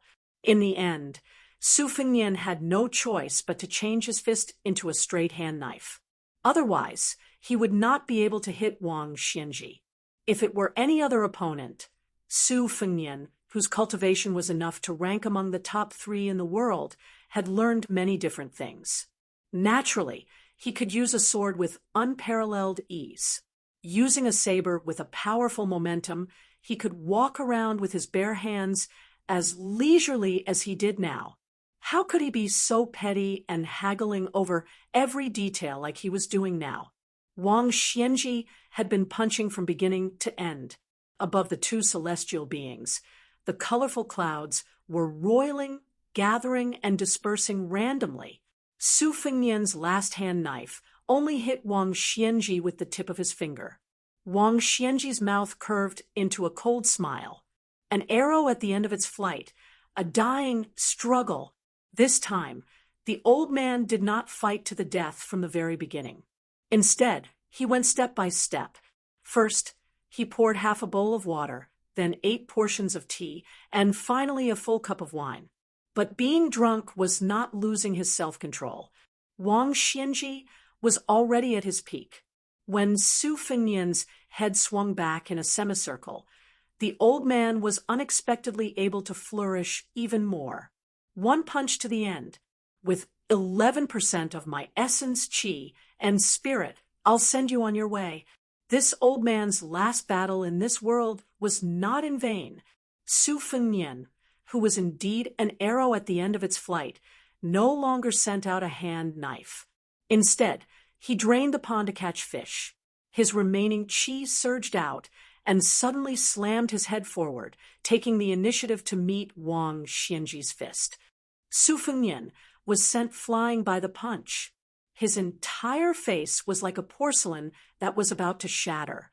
It was extremely frightening. Not only his face, but his entire body was also in such a miserable state. After being hit, Wang Xianji did not feel good either. His footsteps were light, and he staggered back. The arm that punched was hanging down. It was already fractured. Su Fengnian's body was about to fall, and he smiled. In an instant, The person from Daylily, who was not too far away, threw out an instant spear. After Wang Xiaoping died, the sword pierced through Wang Xianji's body. This spear, following the trajectory, happened to once again pierce through Wang Xianji's chest, who could not dodge. The instant spear pierced through Wang Xianji's tall and sturdy body. The spearhead nailed into the ground diagonally. Wang Xianji was enveloped by the power of the spear and flew backward. However, compared to Su Fengnian, who fell heavily to the ground and raised yellow sand, the old man suddenly stopped when his back touched the ground. He strangely floated in the air and then slowly stood up. Wang Xianji was expressionless. He looked at the second, Su Fengnian, in the distance, who had one soul and two spirits. He hurriedly returned to his senses, but he still did not stop thousands of blood vessels from flowing out of the cracks in his body. Those who deserved to die could not die. Those who wanted to live could not live. Blood soaked his clothes and dyed the yellow sand red. Su Fengnian lay in the blood just like that. The young king of Bailiang, who was on the verge of death, looked at the sky with blurry vision. Su Fengnian closed his eyes. His soul floated out in all directions, and even Gao Shulu's body was no exception. Together, they slowly swept towards Huang Longshi and Miss Hehe. He only hoped that the last bit of his cultivation could save the life of the silly girl who always liked to carry sunflowers. Wang Xianji finally spoke. "Do you have any last wishes?" Su Fengnian, whose vitality was gradually fading, did not speak. Before he left Wudong, he had already set up a plan. Bailiang hid a puppet, Su Fengnian, that looked like him. Even if he died in the battle and Bailiang lost the real Su Fengnian, there was still the king of Bailiang. In this way, as long as the Su family's banner did not fall, the morale of Bailiang's army would still be there. They would not be defeated by the million-strong cavalry of Bailiang. The Central Plains would probably see the smoke of war later. Chapter 11:14. On the previously secluded desert bordering Yuzhou and Helian prefectures, some untimely figures appeared out of nowhere. A child in a tattered fur coat and a white scarf was busy driving the flock of sheep. The land at the border was barren. Fortunately, the spring grass was plump compared to other seasons. Even so, the 6 or 7 old goats were still thin and dirty, looking like a group of lethargic old people. The child had a straw rope tied tightly around his waist. His cheeks were dark and thin. He had a wooden pole under his armpit and an old sheep whip in his hand. He walked and stopped with the flock of sheep eating grass. When he stopped, he would hold the sheep whip in his mouth and hold the pole with both hands, waving it wantonly. Occasionally, he would imitate the posture of some adults in the village shaking the pole. Northern Liang worshipped martial arts, and its people were ferocious. There were many dens that were rich in hard martial arts. This was because the experts, in the eyes of the common people, were usually in a large group. Even the women and children knew some martial arts. For example, there was a saying in Yuzhou that 9 out of 10 sheep knew martial arts. This was the first half of the saying. And the second half was that only 1 out of 9 martial arts masters could be a great spear. It meant that it was easier to practice martial arts than spear. However, since ancient times, the poor studied while the rich practiced martial arts. Such a poor child would not be able to touch the threshold of spear arts in his lifetime. After that, the child saw a frightening scene more than 10 miles to the south. The earth suddenly shook, the sand suddenly rose, lightning flashed, and the wind was calm. The child was curious and thought that the flock of sheep would not get lost, so he began to drag the pole and whip to the south. He was thin and sallow, but his legs were not weak. Bailiang was very cold. Children from poor families were really weak. They could not survive the winter and could not be lazy. Therefore, children who grew up eating sand in the Northwest Frontier Fortress, no matter how short and thin they were, would definitely lose in a fierce fight with their peers in rich Jiangnan. The child ran to the south, bending his back and rushing forward. He was unusually fast. While running and taking a few breaths, there were inexplicable explosions not far away. It was human nature to seek advantages and avoid disadvantages. It was not that the child did not think of turning back, but there were a few times when his stubbornness overcame his timidity, and he gritted his teeth and continued running south. Just like that, the goat-herding child slowly approached the battlefield in a daze. Su Fengnian's soul floated over and found Huang Longshi and Miss He. When the calculative Huang Sanjia saw this scene, the old man holding He could not help but be shocked and stunned. Was the most powerful vassal king in Liyang really going to die like this? How many days had it been since he became the emperor of the Northwest? His way of dying was quite spectacular, fighting a battle to the death with Wang Xianji. However, the people of the world were fond of the 4 words, although defeated with honor, but they didn't like to die with honor. Huang Longshi sat cross-legged and gently held his silly daughter in his arms. He was a little emotional. In Taiyan City, he did not predict the choice of the wooden sword ranger. This time, he also did not predict the choice of another young man. But no matter what, the boy named Su still came as promised. The 2 souls of Su Fengnian held Jia Jiajia's hands respectively and transferred the last of their vitality to her. They tried their best to wash away the disaster planted by the old Taoist of Dragon Tiger Mountain. The girl's complexion gradually improved and became rosy. Huang Longshi had walked a long path in his life and had seen too many things in the world. The old man had sneaked into Beiliang several times. Not only did he think that Chen Jibao was better than Su Fengnian, but he even appreciated Yuan Zuozong more than his Royal Highness, who was rotten on the outside. In the old man's eyes, the trick of hiding one's own stupidity was not a brilliant method worthy of admiration. This boy was born noble, so what if he was cursed? It was his fate to be constantly assassinated. Speaking of miserable endings, the people in Xiangfan City, who were cooked by their relatives, were they not miserable when the country was destroyed and their families were in exile? Those children who were sold by their cruel parents according to their weight were not miserable. More recently, the little girl in his arms also had a miserable life. All living things were bitter, and most of them were unspeakable. Even when Huang Longshi saw that Su Fengnian had resolutely descended the mountain to stop Wang Xianji without a perfect plan, he was only slightly surprised.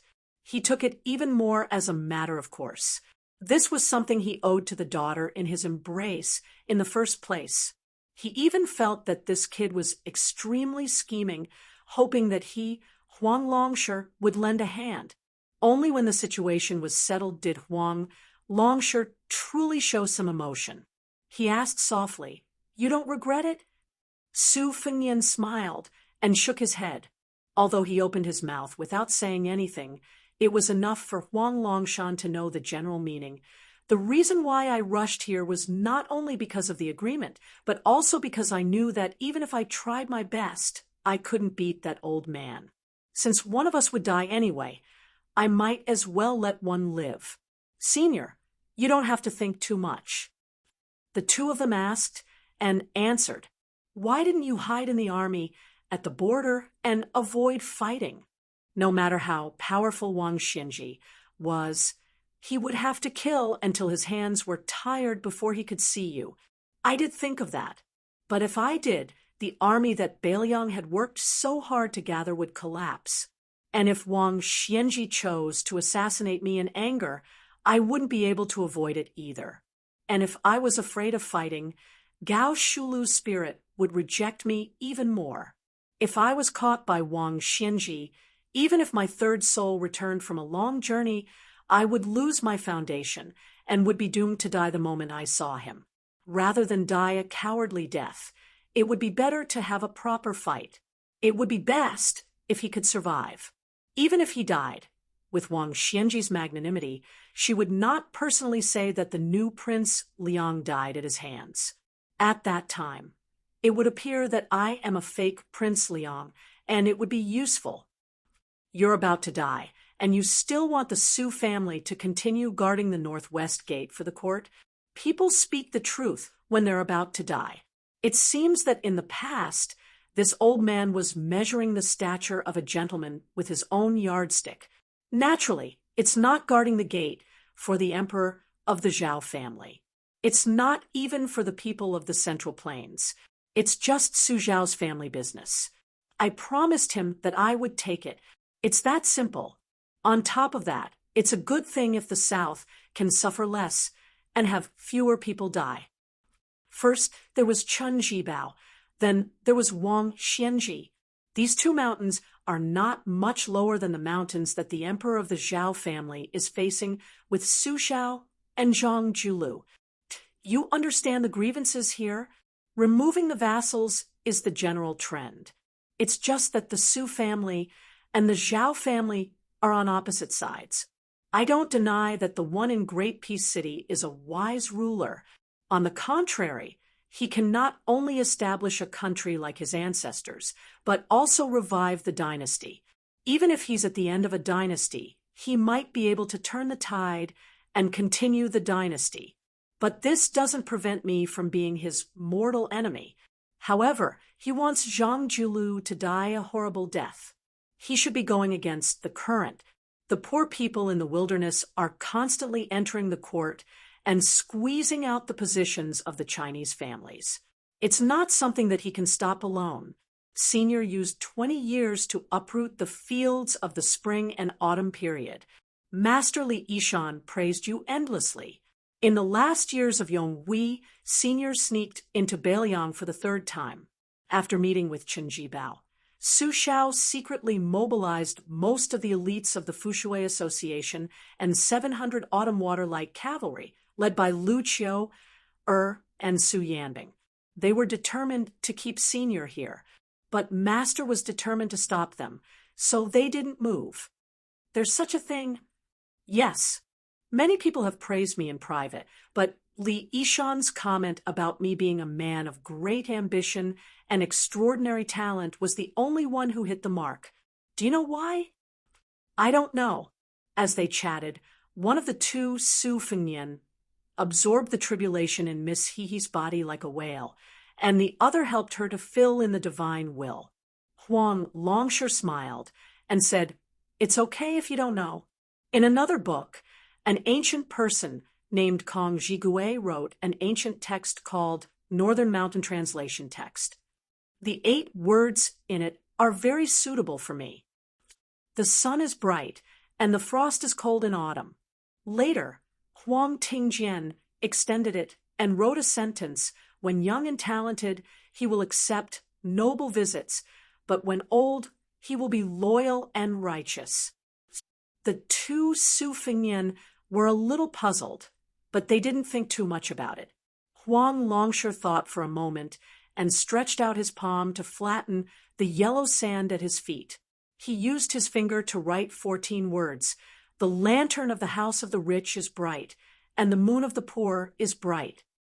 The old man then muttered to himself, "It can be said that the taste of the imperial edict is profound, and the feelings of the world are extremely clear."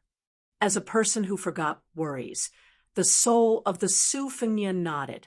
Huang Longsure continued to use his finger as a pen and the sand as paper to write the second sentence. But with others, the fish knows that the water is cold and the water is warm. If one is not satisfied, one will often be 8 or 9, regardless of whether the flowers bloom or fall in spring. The soul of the Su Fengnian, who had borrowed Wang Xiaoping's sword, laughed it off. Huang Longsure quickly wrote the third sentence, "There is no end to numbers, and there is no long misfortune." The old man then raised his head and looked at the Su Fengnian. The Su Fengnian nodded and then shook his head. Huang Longsure lowered his head and looked at the little girl in his arms who had turned around and returned from the gates of hell. He said softly, "This old man once used Wenhua to scheme against you. Don't you bear a grudge?" "How could I not bear a grudge? It's just that there are differences in the size of the grudge, and there are differences in the order of revenge." "That should be the case."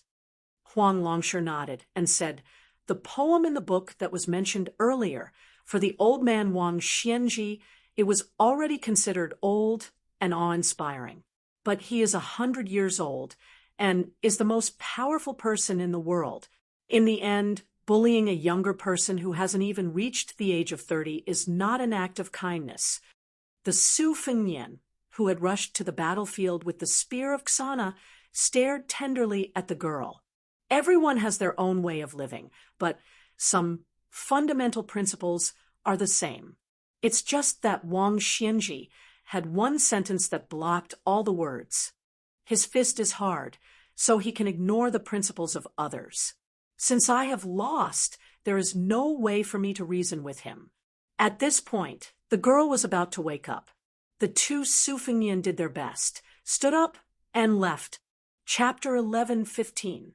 When Huang Longshire saw the two of them leaving, his expression turned serious. He looked at the sky and gently put down his daughter, who was slowly opening her eyes. He stood up and muttered to himself, "This old man doesn't trust anyone and is used to judging others with the greatest malice. You, Su Fengnian, are in a situation where you have nowhere to retreat to, yet you still do things to satisfy this old man. It seems that this old man has indeed misjudged you in the past." Huang Longshire smiled and turned his head, seemingly answering his own question. "Su Fengnian, you definitely don't know that the reason why the last person who was spiritually traveling to the spring and autumn period could not leave the spring and autumn period was because this old man purposely closed this book. That was why he could not leave that page. Now that things have come to this old man can no longer hide it. Helping you is also helping himself." The old man lamented, "Who will wake up first? Only you will know." Huang Longshire took a deep breath. This old man could have achieved the realm of Confucian Saint long ago, but he purposely suppressed it. Otherwise, there wouldn't have been a fleeting Xianyuan Jingcheng after the spring and autumn period. This old man will give you a true carefree journey. Huang Longshire raised his arm, drew strokes, and pointed at it. He wrote 8 words. "I write the spring and autumn period to respect the heavens and earth." He flipped open the book and opened the door. It was as if a door opened behind Huang Longshire. A person stepped out and answered softly, "The heavens and earth naturally respect me. Morning farewell, White Emperor Colorful Clouds." White Emperor, one of the 5 celestial emperors in the ancient book, was in charge of all the gods of the West. Wang Xianji looked at the colorful clouds gathering and dispersing above her head. She had an epiphany and roughly understood her background. No wonder she was at odds with the Zhenwu, great emperor of the north. When Zhenwu's law form descended to the spring god lake, Wang Xianji, who was in the martial emperor city, hated it bitterly. Wang Xianji did not stop Su Fengnian's soul from escaping, nor did she stop them from returning. Sensing the weak aura of Su Fengnian lying in a pool of blood, Wang Xianji looked at the northern sky and asked loudly, "Fight again in the sky?" The sky did not respond to Wang Xianji's question. However, someone in the human world replied with 2 words, "No need." A huge firefly crashed into Su Fengnian's bloody body. Wang Xianji frowned and turned to look in that direction. Su Fengnian knelt on the ground with one knee and one hand on the ground. He said softly, "We don't have to fight in the sky." Wang Xianji narrowed her eyes and stared at the young man who had perfected the divine will. She was a little puzzled. She was not dead yet. The old man looked at Huang Longshire's situation and quickly understood. This young vassal took a different path from Yuan Qingshan of Beimeng. He wanted to merge the three religions of Confucianism, Buddhism, and Taoism. Unfortunately, he lacked the most important style of Confucianism. Wang Xianji did not think there was anyone in the world who could make Su Fengnian understand this realm. If Chao Chongqing gave up his cultivation, well, there was a 50 to 60% chance. However, this official in black wanted to restore the country. Even if he liked Su Fengnian very much, he would not let his emotions affect his decisions. He wanted to restore the country in West Chu and give it to someone else. However, Wang Xianji did not expect that the cold-hearted Huang Sanja would do such a thing and really let the last wander of spring and autumn win. This meant that this kind of gift of inheritance could not be accepted by the other person just because one person gave it to the other. Just like when Su Fengnian first went to Mount Wudong to practice the blade, Wang Zhongluo did not hesitate to give away the cultivation of the Great Yellow Court. However, in the end, he only gave away 60 to 70%, which was a serious loss. It was far from letting the young His Royal Highness achieve immortality in one step. Huang Longshi's action was no different from gambling. However, if he gave away the realm but could not make Su Fengnian accept it completely and only made half of the Confucian sage, which was useless in the end, then it would be the biggest joke in the world. Wang Xianji's injury was not fatal, but it was not light either, especially that instant spear, which could be considered the most embarrassing time since he reached the top of martial arts 60 years ago. The old man still could not let it go. It was not a matter of the severity of his injury, but that no matter how Wang Xianji deduced afterward, he could not avoid it. Su Fengnian grabbed a handful of sand, stood up, and opened his palm. The yellow sand was blown away by the wind and was thrown into the sky. A line went far away and seeped into the colorful clouds. Like mud sprinkled on brocade, it scattered the wind in an instant. Su Fengnian's 3 souls and 6 spirits had returned to his body, although his face, which was torn apart by Wang Xianji, had not healed. It was still shocking. However, his momentum was majestic and incomparable. Wang Xianji's expression was calm, but there was a slight ripple in his heart. However, his will to fight had never been as high as it was now. This was like a person standing alone on the highest floor and finally seeing a second person walk up to the top. There was no first place in literature, so they despised each other. There was no second place in martial arts, so they killed each other. Wang Xianji, who had always let the younger generation show off all kinds of amazing moves, took a step back and a step forward. This was the first time she took the initiative to make a fighting stance. Su Fengnian took a step forward, and a short knife appeared in his hand. He held the spring thunder upside down. The second step was a long one. He held the winter-embroidered knife, which was slightly longer. The 2 knives given or borrowed by Bai, whose face accompanied him through the 2 Jianghu in Liang and Beimeng. Spring thunder on the left and winter-embroidered knife on the right. Su Fengnian rushed to the front of Wang Xianji with 2 knives in his hands and chopped down with the winter-embroidered knife. Wang Xianji raised her hand and held the winter-embroidered knife, which did not emit any blade light. Her right hand was about to blast out in an attempt to smash the boy's chest. The young man's will had reached the peak, but Gao Shulu's body was still on the verge of collapse. However, before Wang Xianji could make a move, the spring thunder knife came horizontally. It was actually faster than Wang Xianji's by 11%. The 2 knives looked light and easy. Other than the word fast, there seemed to be no other mystery. However, Wang Xianji unexpectedly used her elbow to block the knife and then retreated. Su Fengnian followed like a shadow and always kept a distance of 1 knife from Wang Xianji. The winter-embroidered knife stabbed Wang Xianji's wound, which was made by the instant spear. Wang Xianji was not afraid. She let the dangerous knife stab her, but her fist smashed towards Su Fengnian's neck.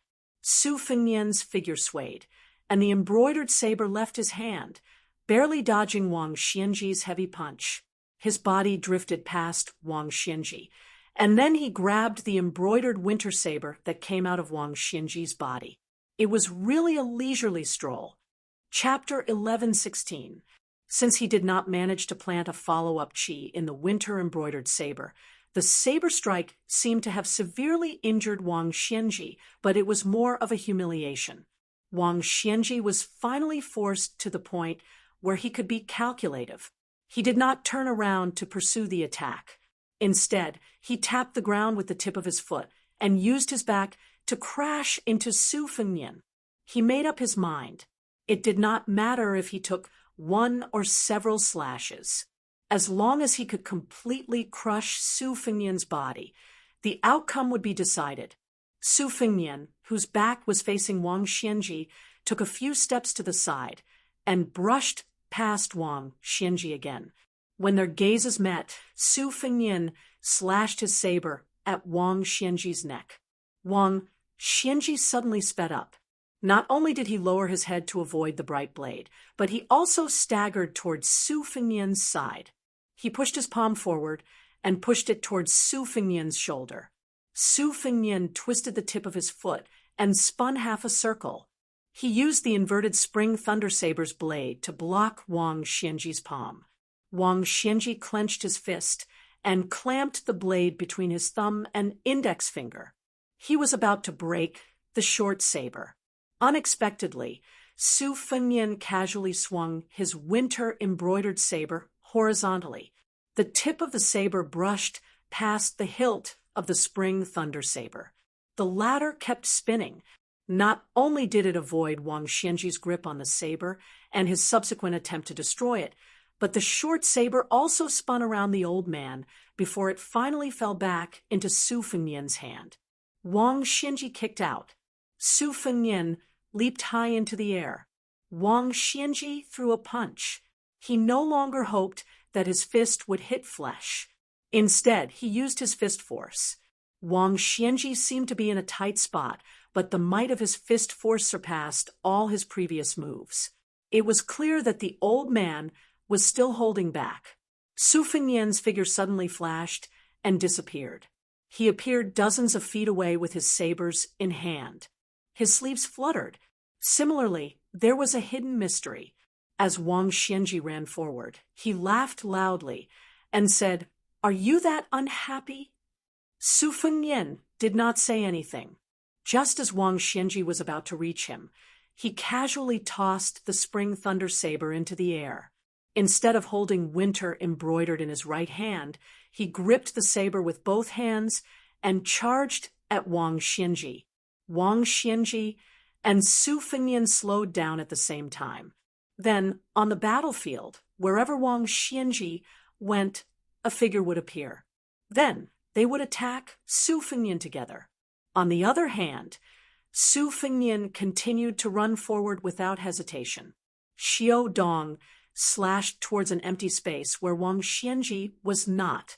In the blink of an eye, another Wang Xianji slid back a few feet. A thin line of blood appeared on his forehead, and blood slowly seeped out. At the same time, the hundreds of Wang Xianji disappeared.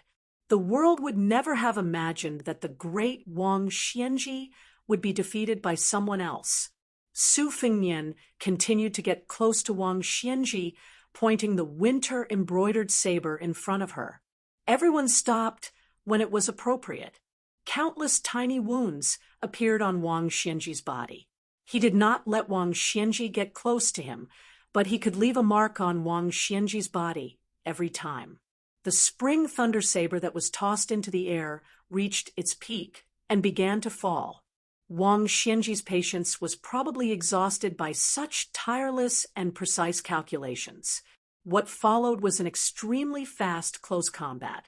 The wounds on his body from winter-embroidered saber became deeper and deeper, but Wang Xianji was also getting closer and closer to Su Fengnian.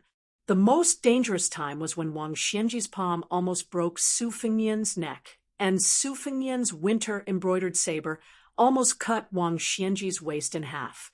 However, both of them gave up on the hope of exchanging lives this time. The falling spring thunder saber was getting closer and closer to the battlefield on the ground. The ground beneath their feet was cracked and mottled, and it was unbearable to look at. However, no matter how fast the two of them attacked, the yellow sand remained motionless 1 zhang away from where the two of them were standing. Not a single grain of sand moved. Victory and defeat were only a hair's breadth away. Wang Xianji gave his all. He was still in the predicament of being cut by a slow saber. Intentionally or unintentionally, the spring thunder saber had already landed 3 feet above Su Fengnian's head. Su Fengnian, who used his left hand to begin with, had a sudden surge in his aura. The space he had to move around had already been squeezed to the extreme by Wang Xianji. If he did not have any new moves, he would not be able to escape death. However, as long as he could hold that short saber, variables could be created, because Wang Xianji's qi flowed for 1,000 miles.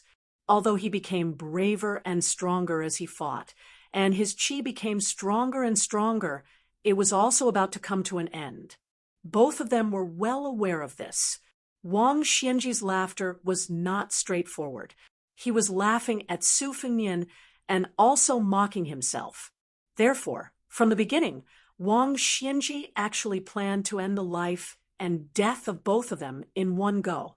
At the last moment, Su Fengnian risked a punch to catch the spring thunder saber.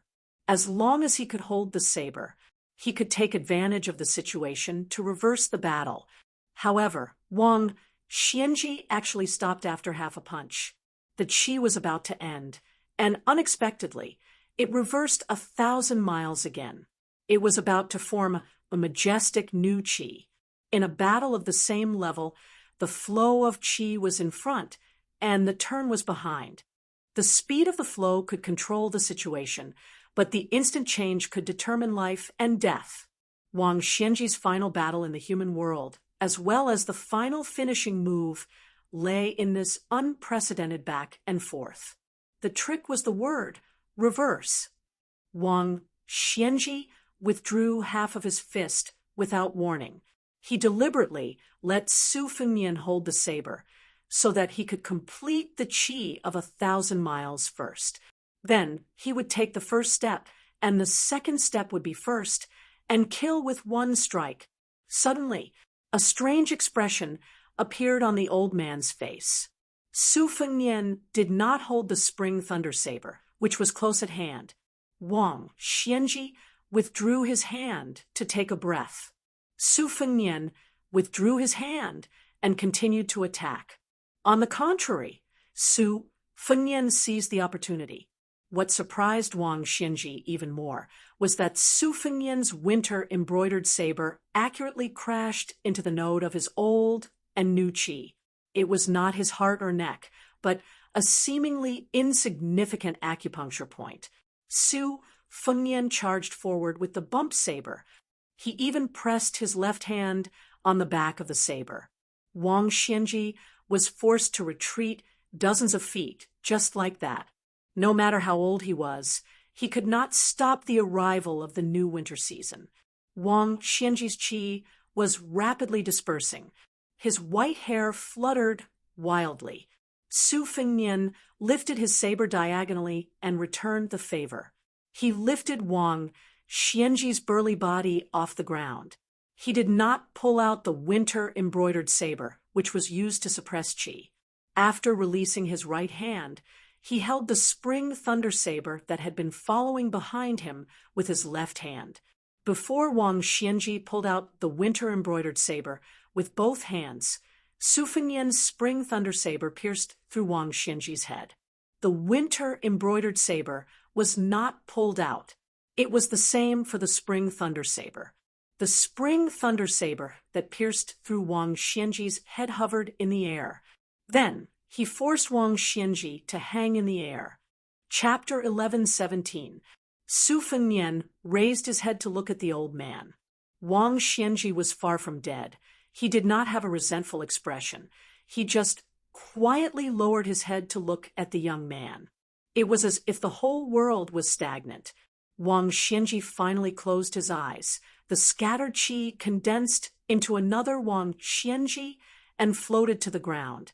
Along with the wind, he flew past the old man's illusory figure. Su Fengnian calmly said, "You win."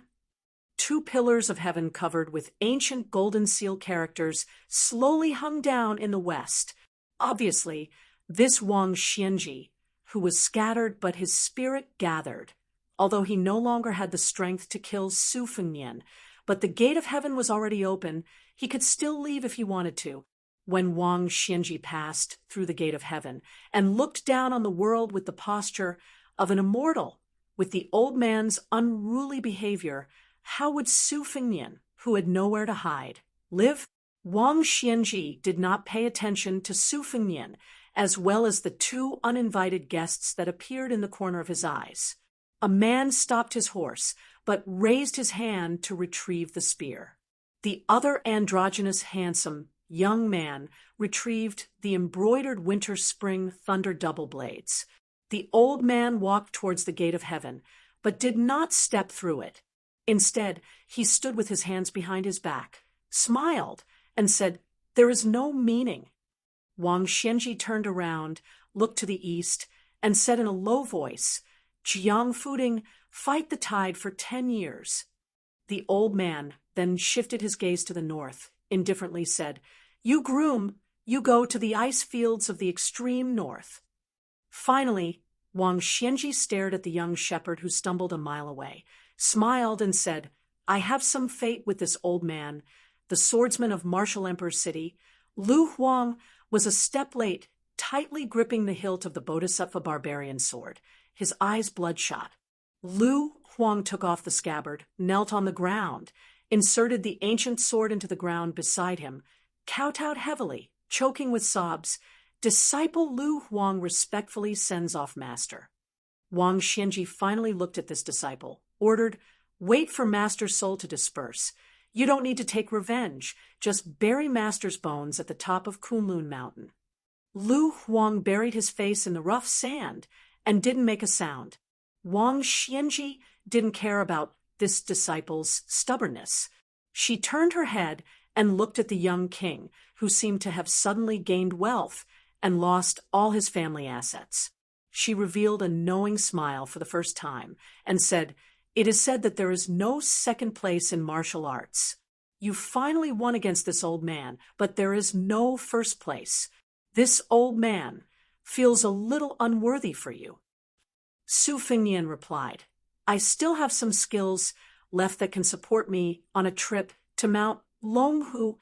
These few years of practicing martial arts can be considered as drawing water with a bamboo basket. In the future, our enemies should meet in court and on the battlefield."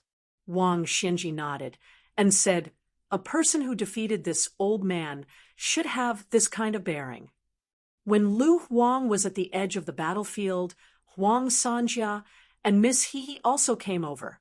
After scheming against Su Fengnian and Wang Xianji, Huang Longshi did not have a complacent expression. The elder held the little girl's hand and said to Wang Xianji with a sneer, "You can't stop the Son of Heaven's anger from killing 1,000,000 people, so you want to do everything you can to let the later generation have a chance to fight against the former. But you don't know that everyone has their own life. It's not your turn to blindly control this. Heart, in the future, there will be no difference between generals and generals. The emperor's throne will take turns. Not to mention ordinary scholars, even peddlers and soldiers can sit and enjoy. The less immortals there are in Jianghu, the more chivalrous the spirit is. Wang Xianji, what's wrong with the Jianghu having less immortals flying around? There will be chivalrous people supporting Jianghu. There will be no ascension, but the Jianghu's origin isn't in the sky, so naturally it won't die. Wang Xianji smiled and said, "Good." Wang Xianji looked around and retracted her gaze, murmuring, "If so, then this old man won't stay in Jianghu in vain." Wang Xianji lightly shouted. Her soul split into three and turned into a rainbow and left. The magnificent divine gate gradually dissipated. Wang Xianji didn't ascend, reincarnate, or live an ignoble life, but generously gave 3 opportunities to the Jianghu in the future. 1 went to the faraway eastern Sea Marshal Emperor city, 1 went to the faraway Grand Peace city, and the last one went to the nearby shepherd child. Lu Huang abandoned his long sword and walked empty-handed to his master's corpse on the ground. He gently carried it on his back and walked further and further north. Huang Longshire held his daughter's hand and walked towards the east. There's a beginning and an end. After this old man dies, remember to find this old man's daughter and take good care of her. Bai Hu, or wore the embroidered winter-spring thunder, walked to Su Fengnian and asked, "You're going to Mount Longhu?" Su Fengnian nodded and asked, "Then what about you?" Bai Hu smiled and said, "I don't have the habit of owing debts. Since you killed Wang Xianji for me, then I'll try to kill Tuoba Bodhisattva." Su Fengnian whispered, "Don't die." Bai Hu smiled and dismissed it. Su Fengnian said to Su Yanbing, "Uncle Su, please bring that child back. I plan to take him as my disciple." Su Yanbing nodded and rode north with his spear. He found the skinny shepherd boy who fainted on the ground because he couldn't bear the burden. Mount Longhu, a middle-aged Taoist, was fishing by the deep pool.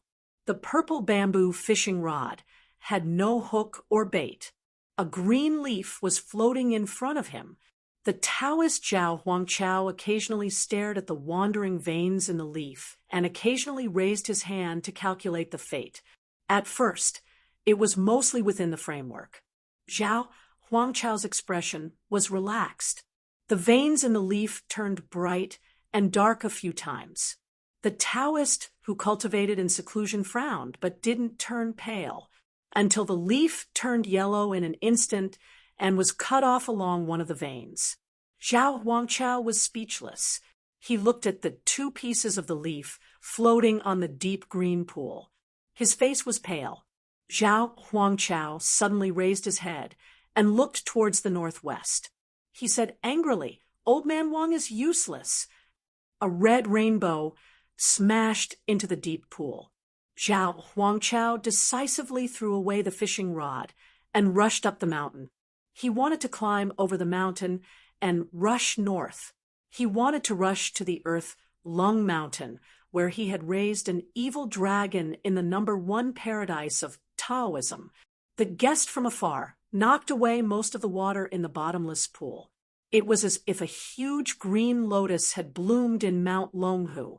Zhao Huangchao stepped on the canopy of the towering ancient trees as if he was walking on flat ground. His body leaned forward, and his Taoist robe fluttered in the wind. The great Taoist master rode the wind.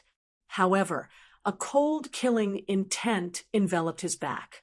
Knowing that things were not going well, Zhao Huangchao made a gesture with his fingers and was about to recite the word formation that would turn out to be a prophecy when one of his legs was grabbed by the monster behind him, whose face he had yet to see clearly. The visitor from Mount Longhu sneered, "Go back." In the end, Zhao Huangchao's body was lifted high and then thrown into the deep pool where the water was rippling. The Taoist priest didn't have time to dissipate the force. His back crashed into the water. The visitor was determined to beat him up. He landed in the pool almost at the same time as Zhao Huangchao. He appeared beside the Taoist priest and pressed the Taoist priest's head down with his 5 fingers like hooks. One standing and one lying down, they broke through the water and fell into the pool together. In the blink of an eye, Zhao Huangchao's head and back crashed into a blue stone that suddenly appeared at the bottom of the pool. The blue stone instantly shattered. The person raised his arm slightly and still grabbed the Taoist priest's head. He then slammed it into the stone wall on the side of the deep pool. Zhao Huangchao seemed to have been nailed into the stone wall. The person was still unwilling to give up. His 5 fingers retracted and then pushed again. This repeated repeatedly. The Taoist priest's head crashed into the stone wall again and again like a bell. No less than 100 dull and terrifying sounds of the bell rang in Mount Longhu. The entire pool of water boiled and then turned into a cloud of white mist. The truth came to light. The pool was empty.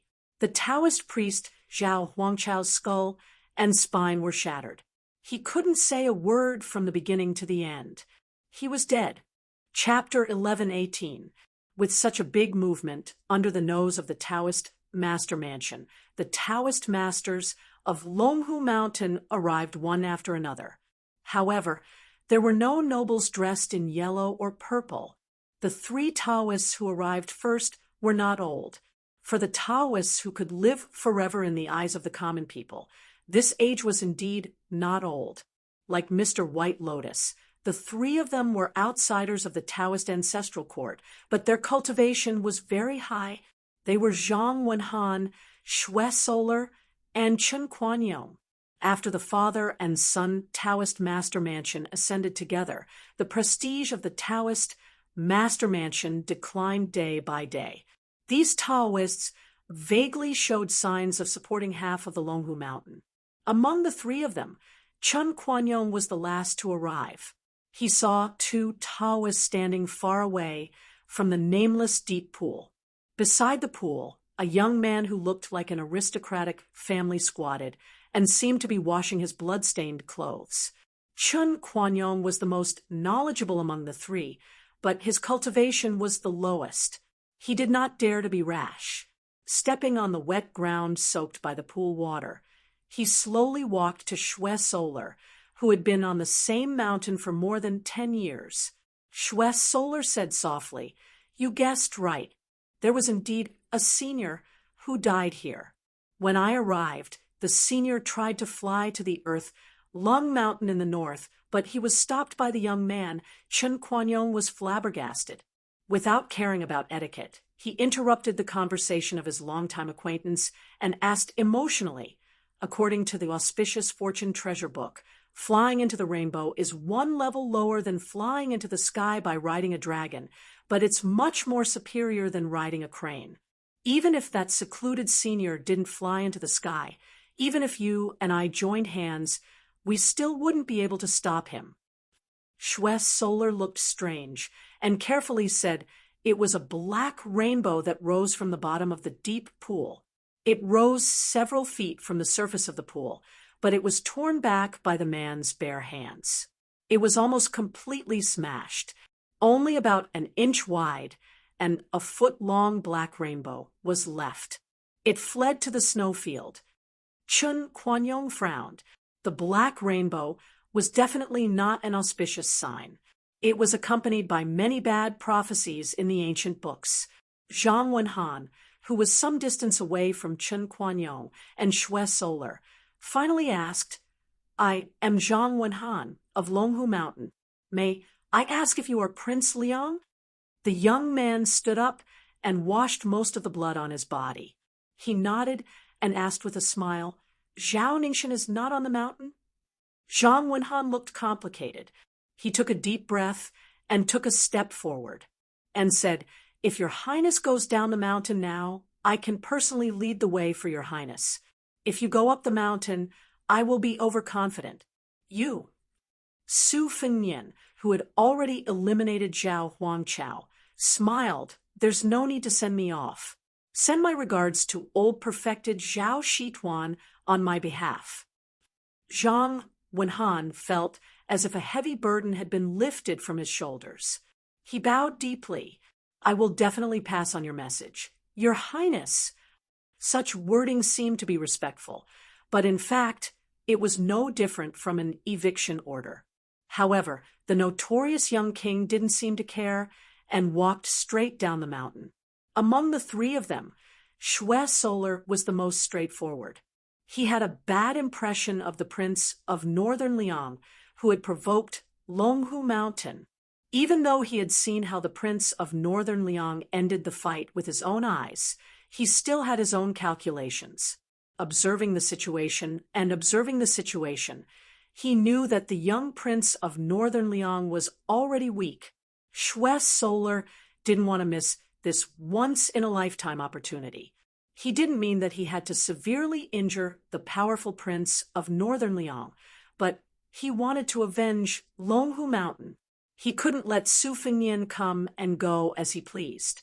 Did he think that just because immortal Qi Xuanjun was no longer in charge of the demon-slaying platform, anyone could come and show off here?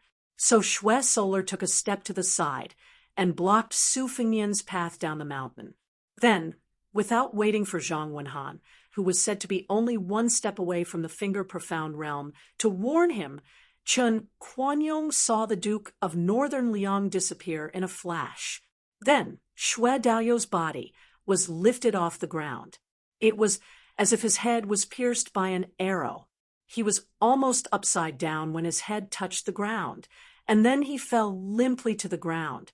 Zhang Wenhan hurriedly rushed to Xue Solar's side and squatted down, slowly instilling a long breath into him, trying to protect his turbulent heart. Chen Quanyong found that Xue Solar's face was as pale as gold paper, and his complexion was extremely poor. Zhang Wenhan angrily said in a stern voice, "The whole world knows that Wang Xianji wants to fight to the death with this person. Since Su Fengnian can come to Mount Longhu, not to mention that he defeated Wang Xianji gave him his last battle in the mortal world. It can be seen that even if he came to Mount Longhu to seek revenge before the battle, he is not someone you and I can belittle. If we annoy this person and he is driven to desperation, he will break into the Taoist master's residence and go on a rampage, destroying the foundation of Mount Longhu. The three of us are not of the same surname, so how can we bear the responsibility?" Some of the Taoists who were of lower seniority gradually gathered around, and there were also a few Taoists who were yellow and purple. Seeing this scene, they were somewhat at a loss. Zhang Wenhan did not explain anything, and only asked Chen Quanyong to report the details to the Taoist master's residence on the mountain. He then carried Xue Solar to a secluded place to treat his injuries. If he was unlucky and fell ill, it was destined to affect his Taoist root. On the mountain, people of different surnames had always been united. It was not easy to have a new atmosphere, and they should have climbed the mountain together. Su Fengnian went down Mount Longhu and then climbed up Mount Hui. Today, the Xianyuan family was like a hot knife through butter in Jianghu.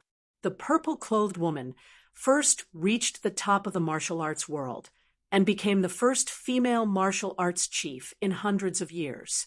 Later, she intercepted Wang Xianji, which was a blessing in disguise. Her cultivation was temporarily damaged, but in the more important matter of the realm, she went one step further, causing Mount Hui to become more and more crowded.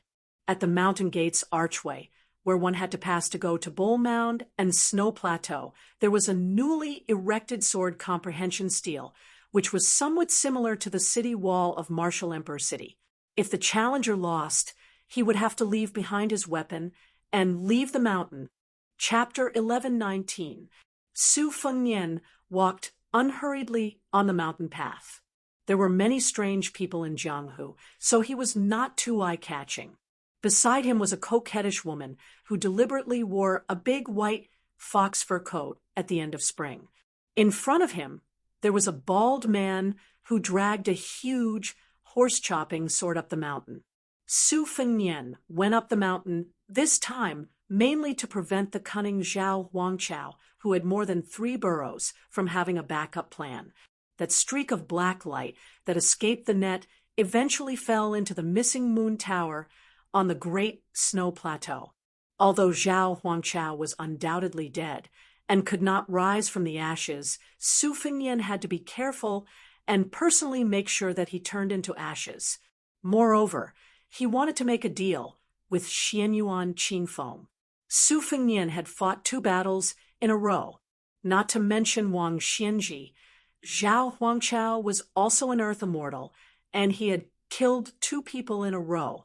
It was no wonder that Xue Zhili of Mount Longhu thought that he was a pushover. Su Fengnian now only had the body of a tall tree, and his soul and spirit were in a mess. The former could not be obtained anymore, but the latter was like a dried-up pond in a dry season. As long as the pond was still there, there would be no water for a short period of time. However, as long as there was a few rains, there was still hope that the pond would be filled up. This was also the unique insight that Su Fengnian had comprehended after successively entering the false realm. If the true realm was a piece of Xian paper, then the false realm would be the lower layer of Xian paper. Right now, even though Su Fengnian was severely injured, he still managed to surpass Wang Xianji and kill Zhao Huangchao.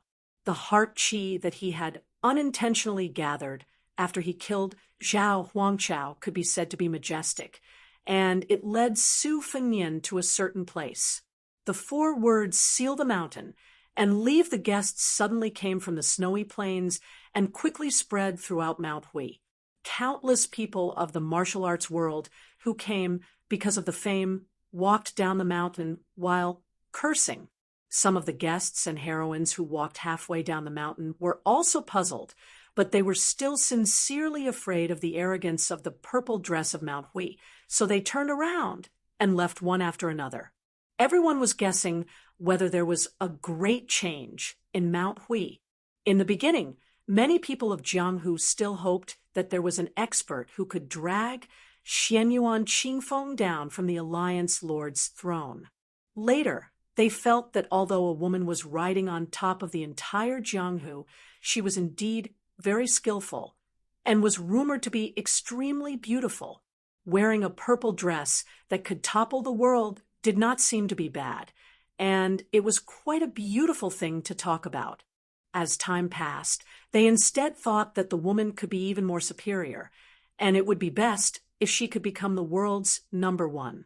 In the eyes of the well-informed people of Liang Jianghu, once Wang Xianji left the Eastern Sea Martial Emperor city, that fame-seeking #6 in the world would definitely be dead. There was no doubt about this. However, old Monster Wang's ascension was also a matter of certainty. Liang Jianghu was very clear that for a whole 60 years, Jianghu was Wang Xianji, and Wang Xianji was Jianghu. No one could imagine how Jianghu would be without Wang Xianji.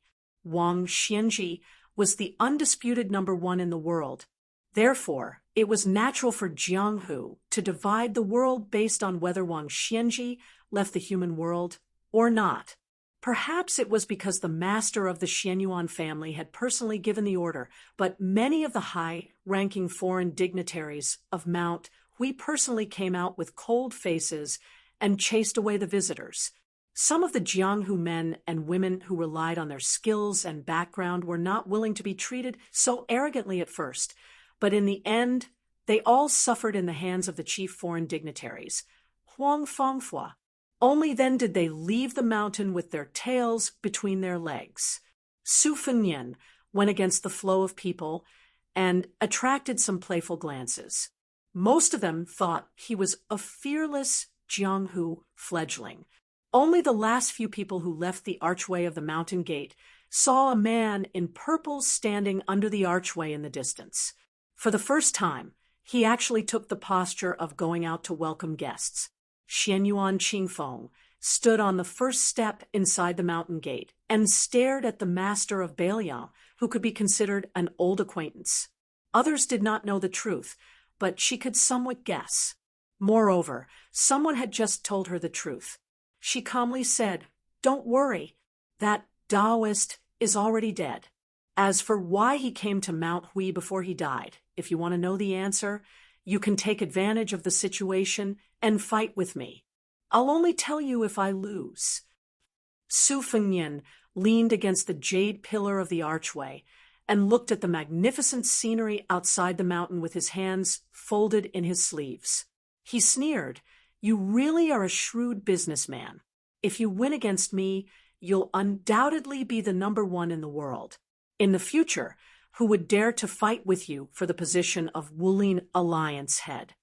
Xianyuan Qingfeng looked at his somewhat hunched back and did not say anything for a long time. Then she lifted the corner of her dress and sat down on the steps. She asked, "How did you do it?" Su Fengnian's back slid against the pillar, and he also sat down on the ground.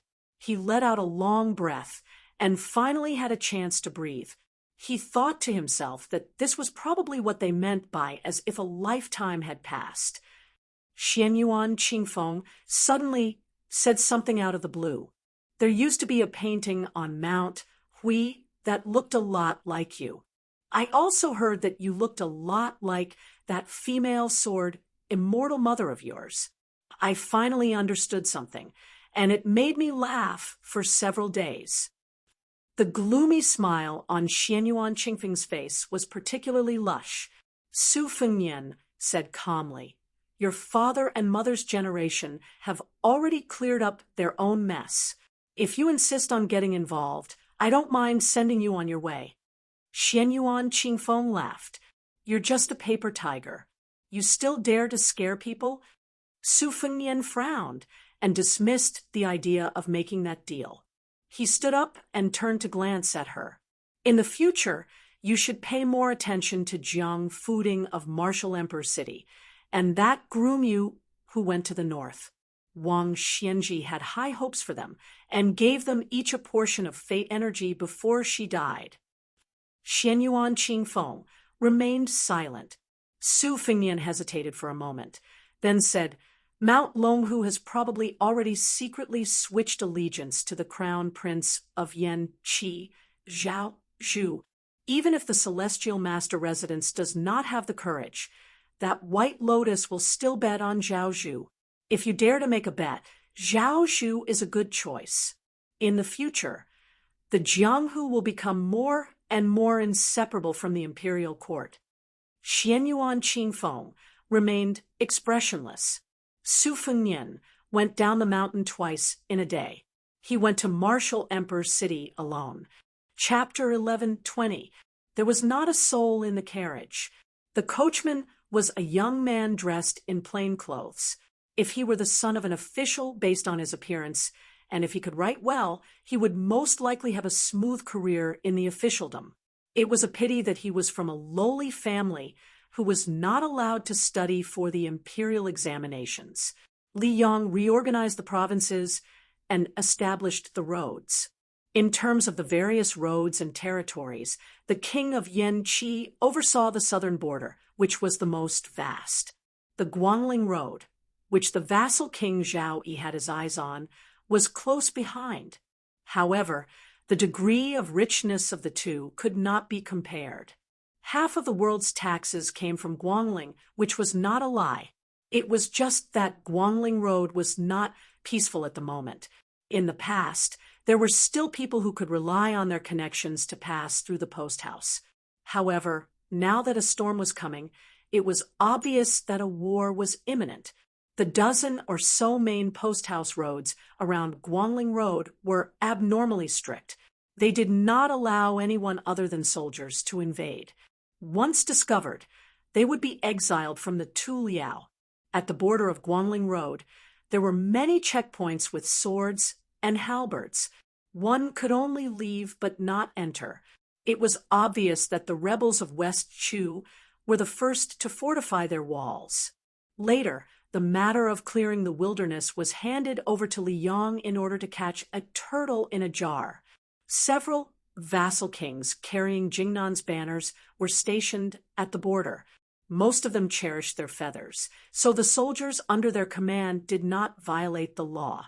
However, some of the second- and third-class generals who held little military power but were unable to participate in the war immediately smelled the fishy smell. Horses would not grow fat without night's grass. Around the border, there were many bandits fishing in troubled waters. It was true that there were a few rebellious acts, but it was absolutely not as serious as reported by the local government. As a result, first there was a small-scale rebellion, and then there was the chaotic scene of bandits passing through like a comb. Immediately after that, the soldiers who were suppressing the bandits heard the news and moved into action. This was the true meaning of soldiers passing through like a string of beehives, causing many wealthy families who had the strength to complain incessantly. In the end, even the envious heads of the provincial and county government suddenly became bold. They did not care about their table manners and wantonly sent their trusted aides and advisors to the aristocratic families outside of their in-laws. Nominally, they were distributing protective talismans, promising that when the bandits roamed, the government would definitely send troops to protect the border and the people. Nobody was stupid, so they could only obediently squeeze out a smile and send boxes of gold and silver as a means of averting disaster. Nowadays, even the banknotes of the big money houses with roots in the capital were useless. As long as it was real gold and silver, the latter could only resentfully curse the officials in private. If he wanted to get to Eastern Sea's Martial Emperor City, he would have to go through Guangling Road and take the easternmost Wild Road. Su Fengnian, who had become a coachman, had already crossed the border. Along the way, he had seen several robbers taking advantage of the chaos to make money, all of which happened in the area between Dechu and Li Yang's Prince of Guangling, Zhao Yi. Among them, there was a group of 30 robbers, each of them riding a horse and wearing armor. Although most of their weapons were rusty, they were undoubtedly weapons from the old Guangling Road's armory. It was enough to show how the Liyang officials who had come from outside did not pay attention to the outside world and only cared about the wealth of the people. However, when Su Fengnian arrived at the east, the situation began to improve. At first, he walked on foot, but later on, he encountered a group of fierce bandits who were chasing a wealthy family far away from trouble. At that time, more than a dozen young and strong guards were killed. Su Fengnian killed a few bandits who were about to attack the women and children, and a few more who were out of their minds.